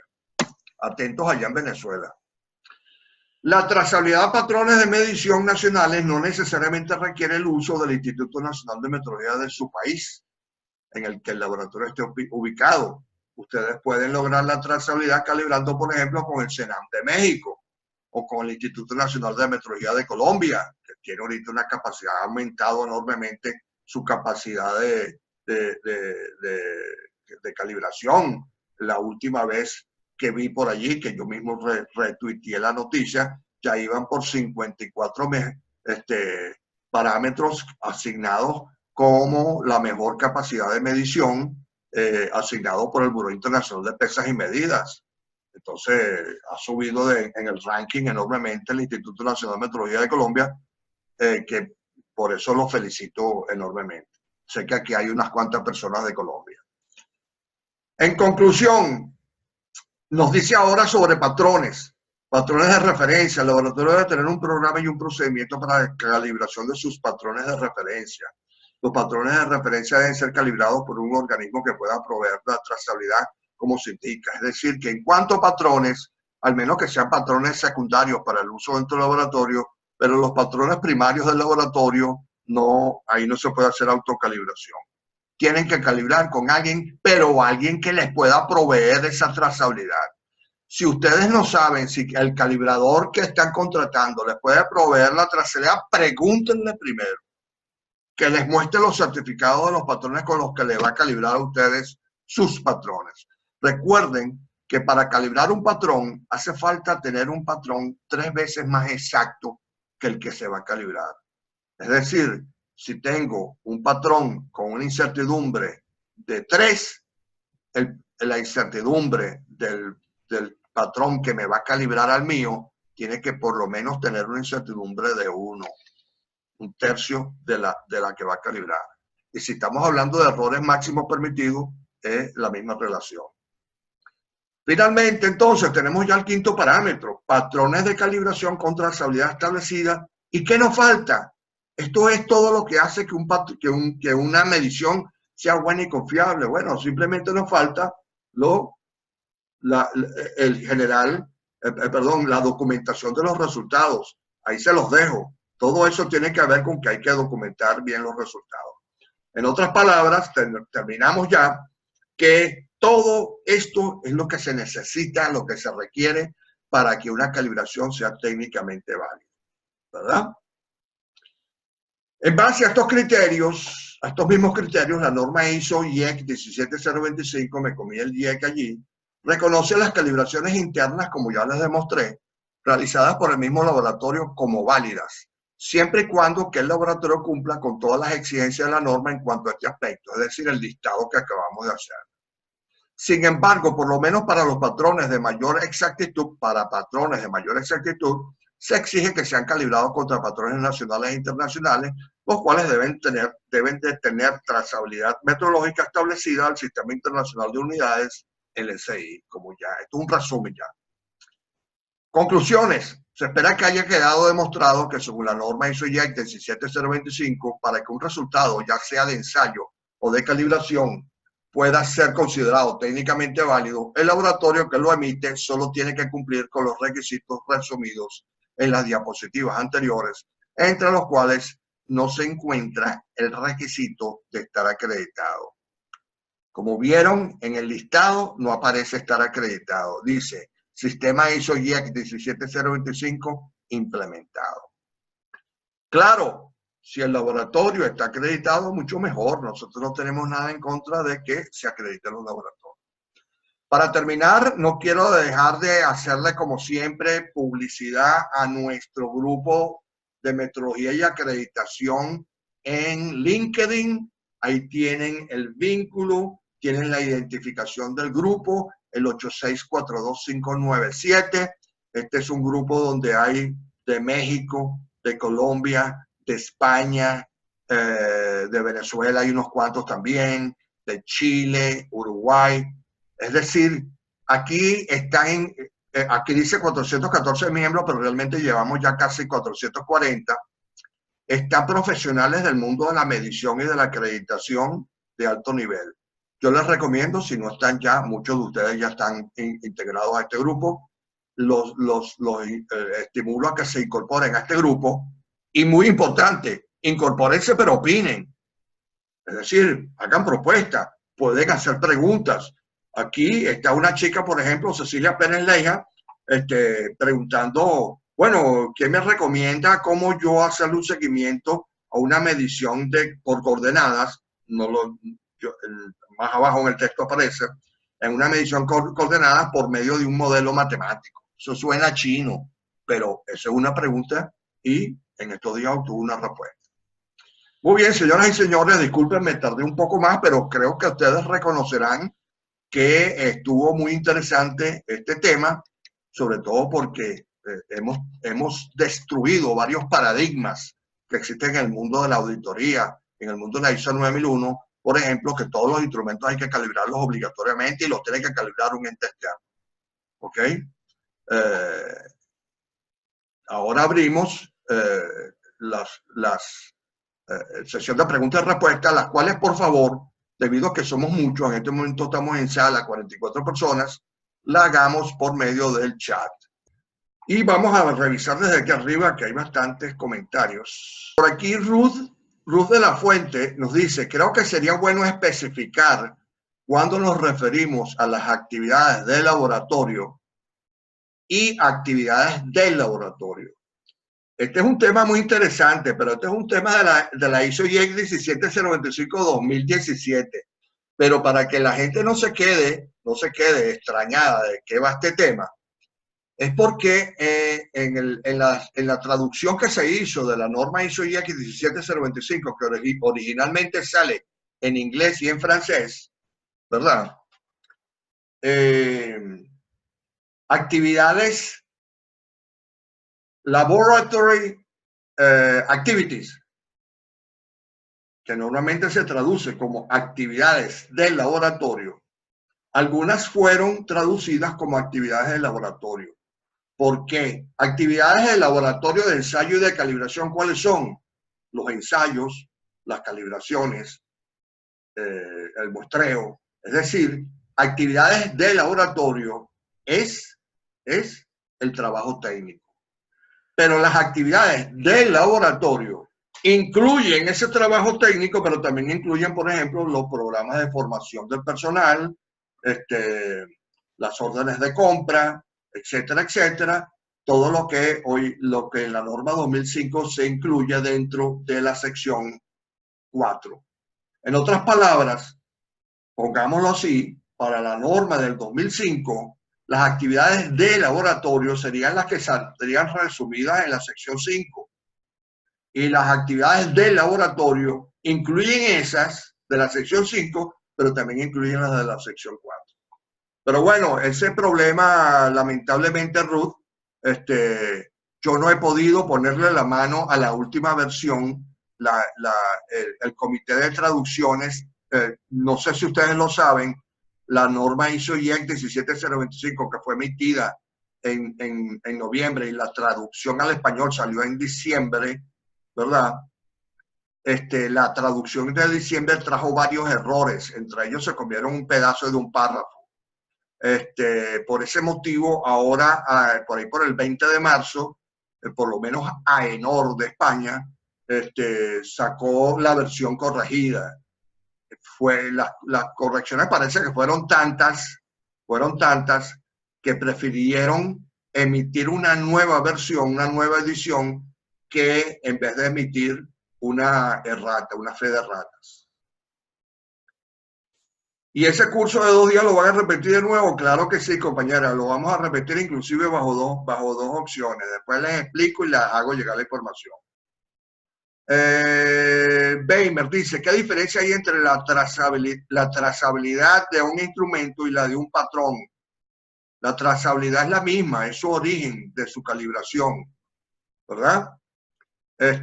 Solo que el instrumento involucra no solamente la trazabilidad de los patrones con los cuales se calibra el instrumento, sino también, como expliqué, incluye la trazabilidad de cómo se calibró el instrumento o haciendo uso de esos patrones.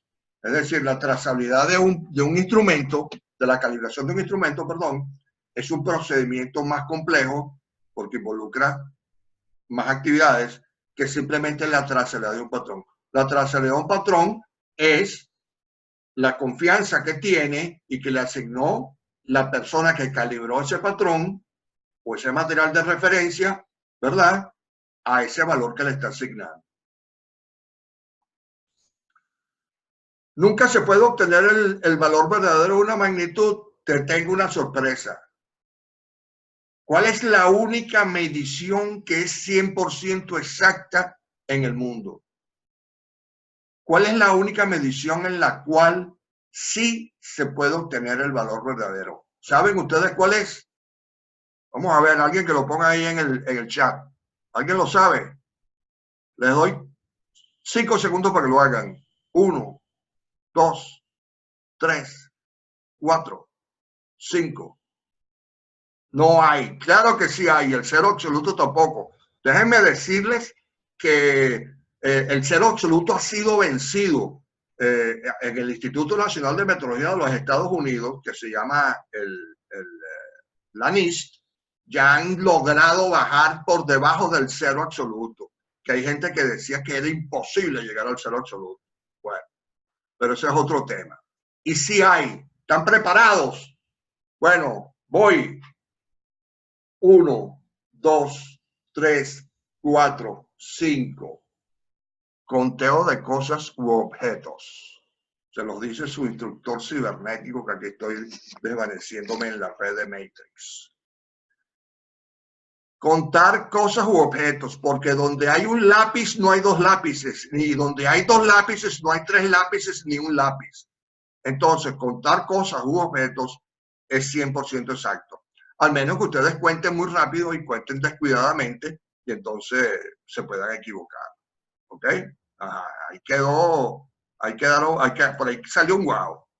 Muy bien, vamos a seguir viendo aquí posibles preguntas. ¿Dónde puedo descargar el BIN del 84? Oye, esto sí es algo malo de Internet.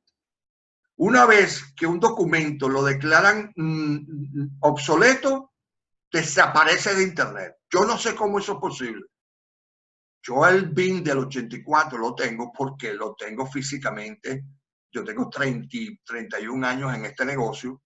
Entonces, imagínense, yo empecé un poquito más allá del 84, pero yo empecé en el 85, 86. Comencé a 85, perdón, a manejar este negocio de la Metro OEA y por eso tengo el BIN del 84, pero ya eso, es más, ni siquiera ya es casi imposible obtener el BIN 2, que es el de 1993, eso ya no se consigue en Internet. Si el nivel de incertidumbre es alto, ¿qué metodología de riesgo se debe emplear? Oye, eso es evaluación de riesgo. Eso es evaluación de riesgo, compañero. Eso es otro curso. Por ahí estamos preparando un curso sobre evaluación de riesgo en el mundo de la ISO IEC 17025. Sin embargo, obviamente, te digo algo para que no digas que no te dije nada. Si el nivel de incertidumbre es alto, ¿qué metodología de riesgo se debe emplear? Bueno, lo primero que tienes que hacer es determinar cuál es el nivel de impacto que tiene en ese caso, en esa incertidumbre. Porque es la incertidumbre alta en una medición en particular, ¿verdad? Entonces, tienes que medir el impacto. Si tú estás midiendo con un nivel de precisión muy angosto, obviamente ese impacto va a ser enorme porque la incertidumbre te está creando problemas.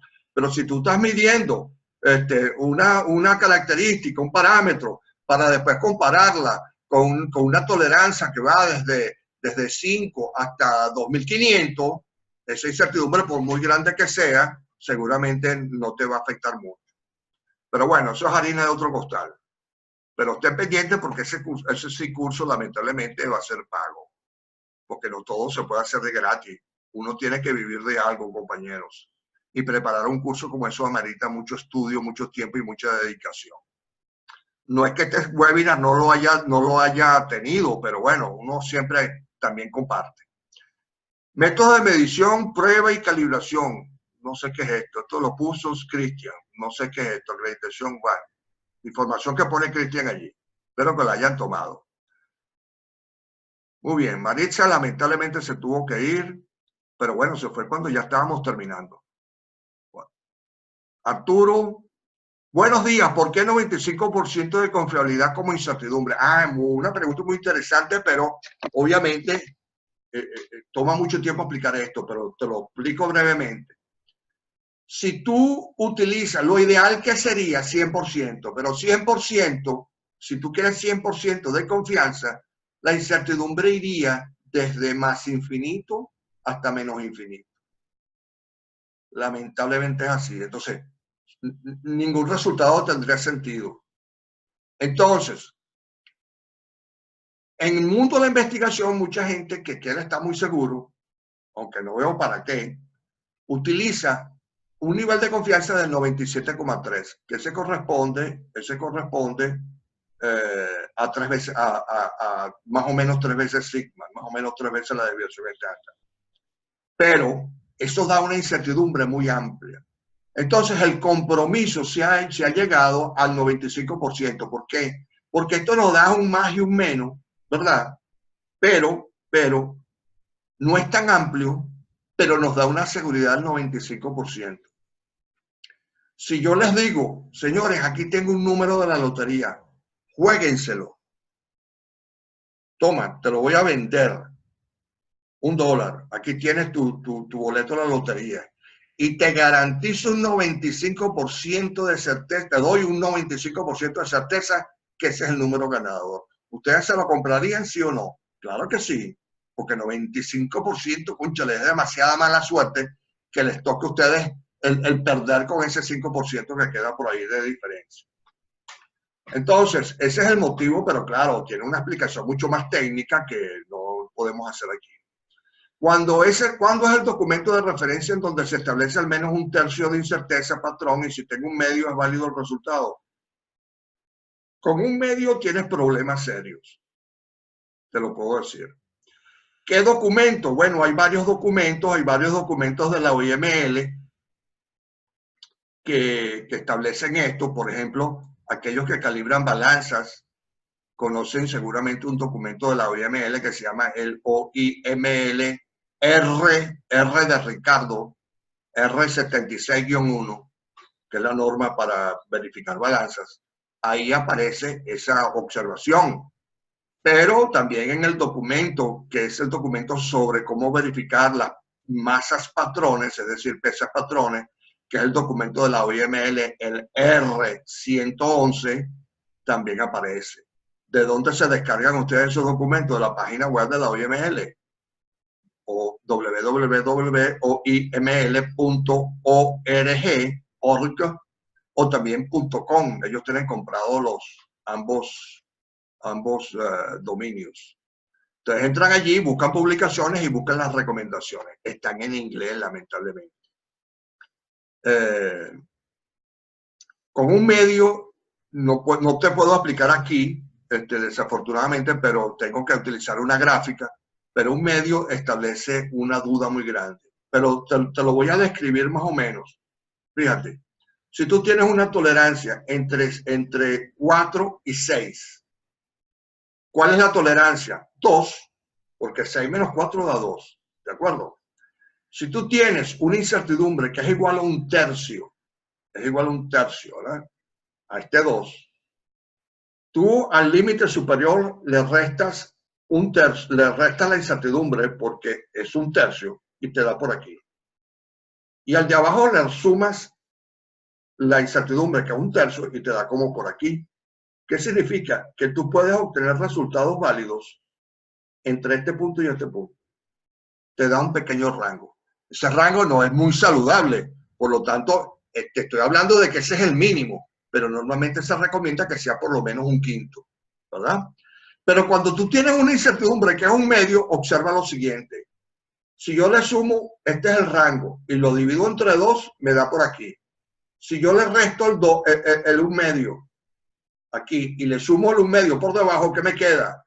Que si el resultado no me da exactamente 5, es decir, la mitad entre 4 y 6, ese resultado me va a dar que el producto tengo que descartarlo. No pasa la prueba. Entonces, como ves, muy negativo que tengas un medio. Hay certificados disponibles y la información en PDF. No sé. No. Esto es un webinar de 1 hora. Tú no vas a poner en un currículum vitae que tú hiciste un curso de 1 hora. Me disculpa, pero el que hace eso normalmente, el potencial empleador se ríe de él. Y te explico por qué. No es un capricho.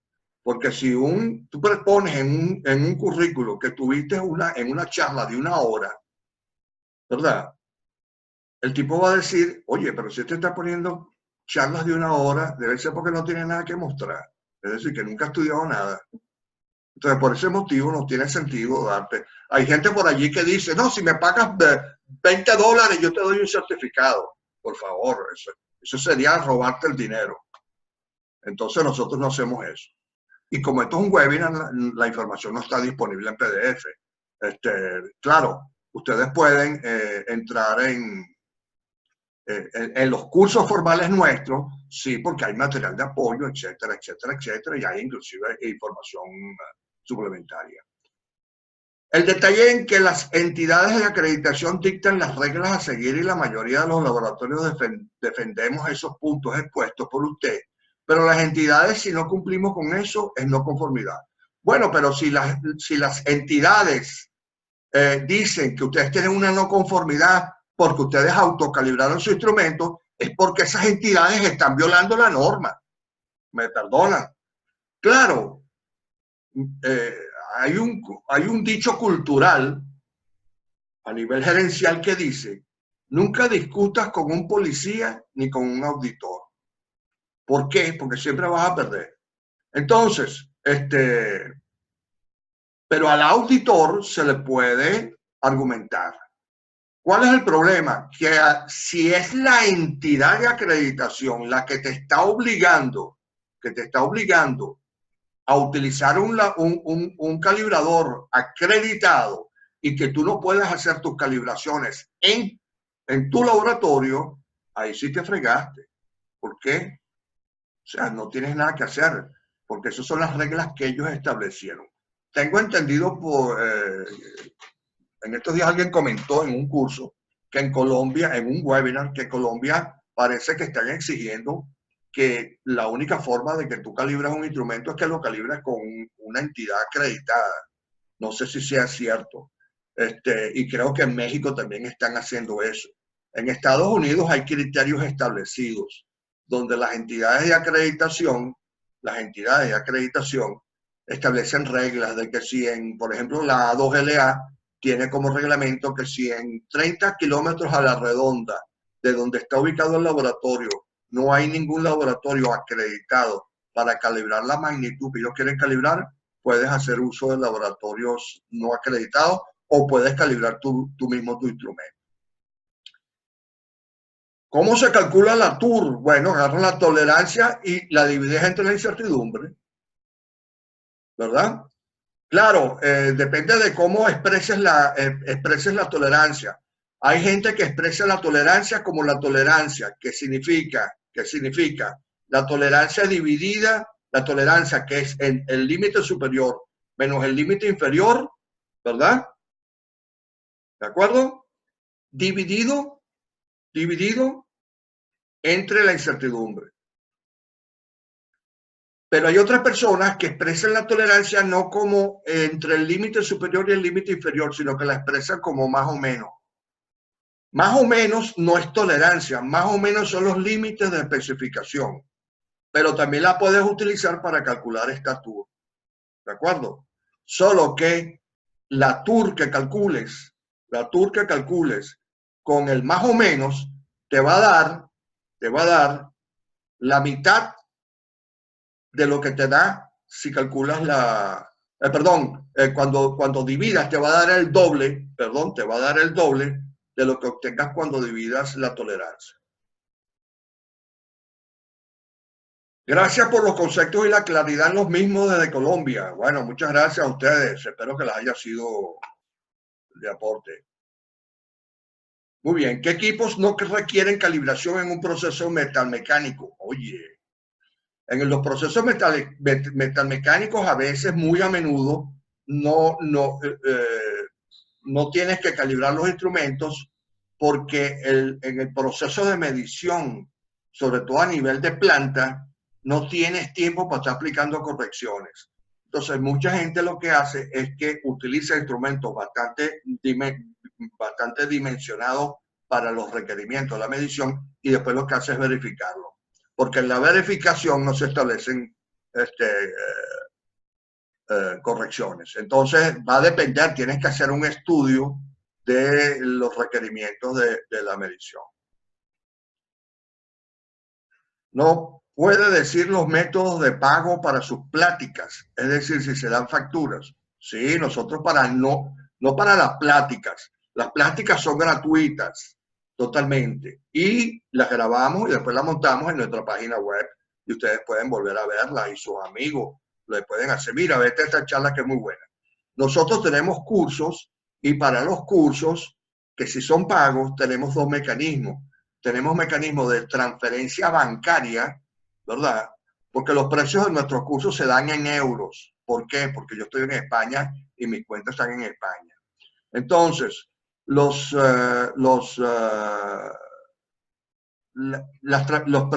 transferencias bancarias es que tú vas al banco y dices, yo quiero enviar un pago tantos euros a esta persona y a esta cuenta. Nosotros te suministramos los datos de la cuenta. Y existe la otra opción, que es la de PayPal. PayPal es una metodología muy sencilla. A nosotros nos sale un poco inconveniente porque nos cobran comisión, ¿verdad? Pero es extremadamente cómoda para los participantes porque reciben una factura que les va a enviar PayPal, ¿verdad? Con todos los datos, con todos los detalles. Ustedes pueden pagar en PayPal. Si tienen cuenta en PayPal, pueden pagar con dinero de PayPal. Si no tienen cuenta en PayPal, no hay problema, pueden pagar por transferencia bancaria también. Y la transferencia bancaria es local, por lo tanto su banco les cobrará alguna comisión, pero muy pequeña, no como las transferencias internacionales. Y si pagan, y también pueden pagar con tarjeta de crédito, que es la maravilla con PayPal. Porque si ustedes están cortos de dinero, bueno, pero quiero hacer ese curso, pago con tarjeta de crédito, te cobran en tu moneda nacional y no hay problema. Hay personas que se inquietan porque el precio es en euros.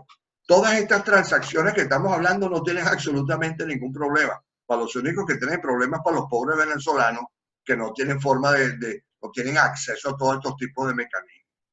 ¿De acuerdo? Sin embargo, nosotros en nuestros cursos normalmente generamos un precio especial para los paisanos allá en Venezuela y les damos una cuenta en Venezuela donde ellos depositan ese precio especial. Se puede hacer una consulta. ¿Qué se puede hacer cuando un certificado de calibración de una bureta de 10 mililitros, en el cual su tolerancia es de 0,02 mililitros, tiene un error de 0,01, pero su certidumbre de medición es de 0,05? Esto significa, para que una calibración de un instrumento que tiene una tolerancia de 0,02 haya tenido una incertidumbre de 0,05, es porque la persona que lo calibró muy mal. Hay personas que creen, fíjate que dice que la corrección es de 0,01. Ok, eso es la mitad de la resolución. Eso es posible. Pero el terminar con una incertidumbre de 0,05, no estoy diciendo que sea mentira, no, sino que esa persona no sabe calibrar ese instrumento porque lo calibró mal. Porque la única forma que le haya dado una incertidumbre tan alta es una de dos: o no sabe cómo calcular la incertidumbre, o dos, tiene una repetibilidad pésima, o se equivocó escribiendo el número. Eso es prácticamente imposible. Pídanle al calibrador que les explique, que les muestre los datos de cómo él obtuvo esa incertidumbre. Pero obviamente, fíjate, si tú vieras, no sé si tú sabes algo de incertidumbre, pero si tú tuvieras ese instrumento y fueras a utilizar ese instrumento y decides no calibrarlo, sino verificarlo, ¿verdad?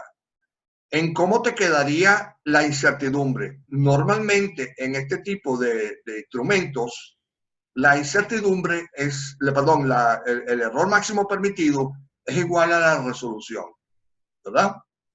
Entonces, hubieras calculado la incertidumbre de verificación que te da el error máximo permisible dividido entre raíz cuadrada de 3 y lo multiplicas por 2, ¿verdad?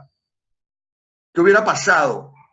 Que la incertidumbre de utilizar este instrumento verificado te daría alrededor del 0,02.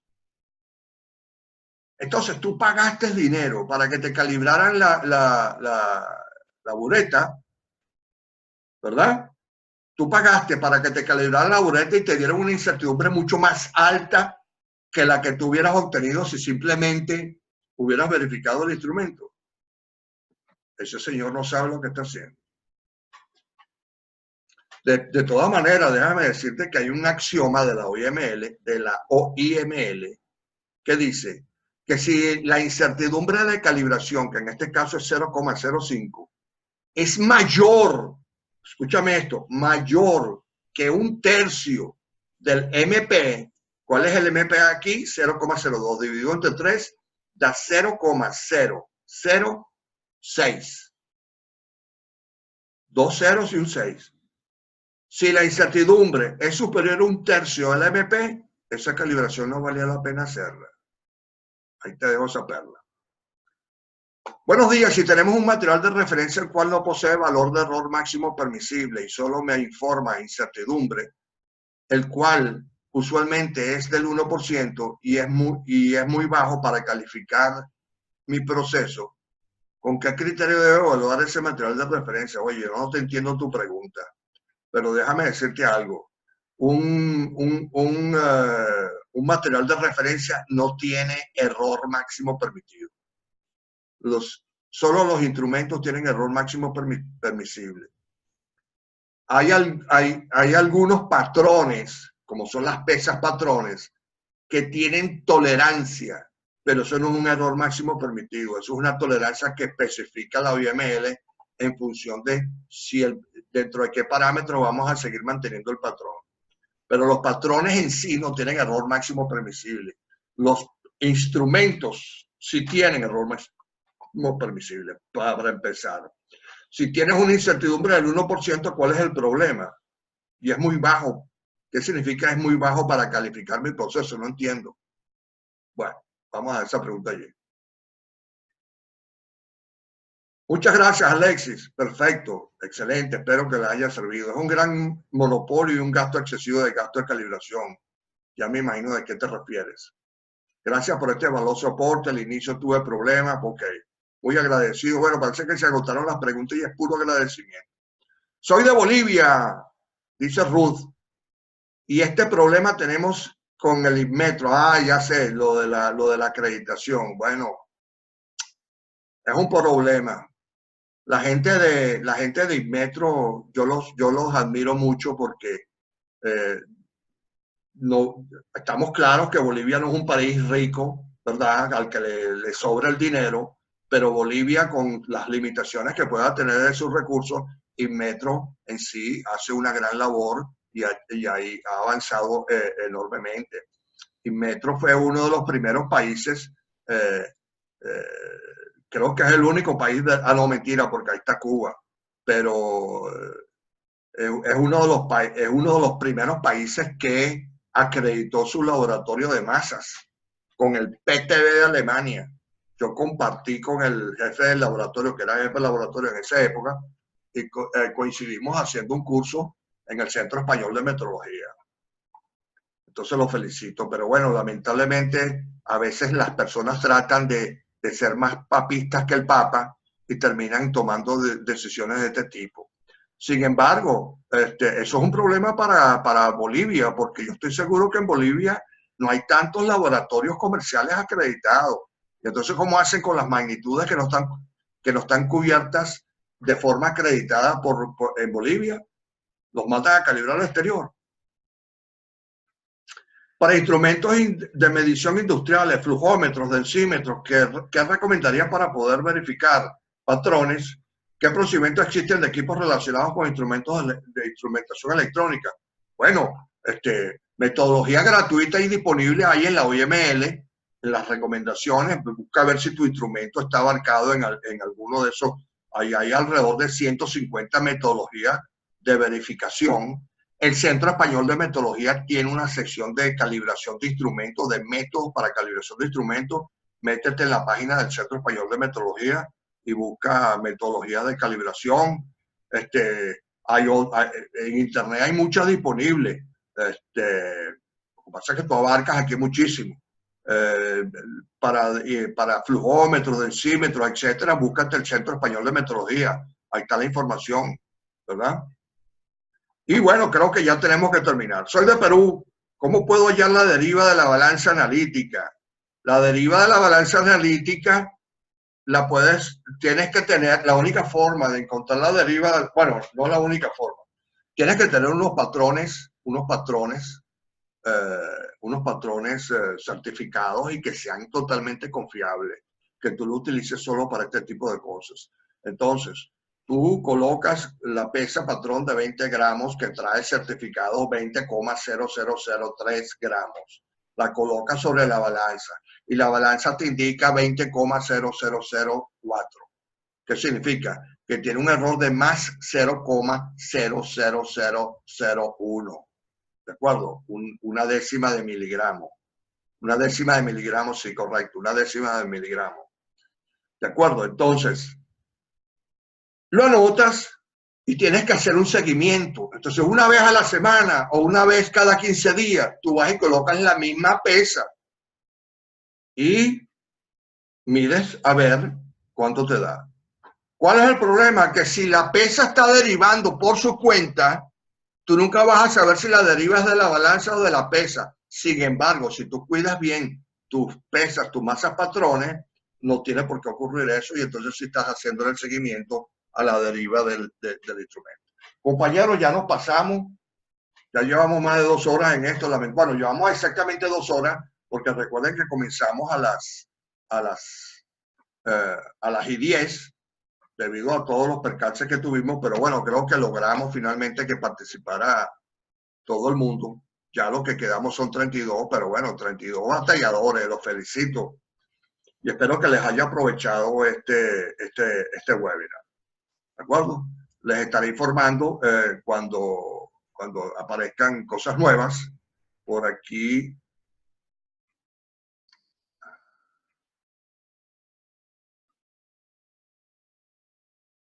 Se llama pesa de sensibilidad. Entra al Senan, ahí hay un instructivo libre. No sé qué te refieres con pesa de sensibilidad. No sé si te refieres a lo que estaba explicando yo ahora de cómo averiguar la deriva. Pero bueno. De todas maneras, entra en el Senan, ahí hay muchísima información. Ellos también tienen algunas metodologías de calibración. El Senan es tremenda página web. De todas maneras, bueno, un abrazo a todos ustedes, un beso para las chicas. Estamos a la orden. Ya saben que en nuestra página web pueden conectar con nosotros si tienen dudas, pueden contactar consultorías, etcétera. Estaremos colocando y les estaremos enviando un correo sobre la información de la grabación de este webinar. ¿De acuerdo? Bueno, ha sido un placer y hasta luego para todos.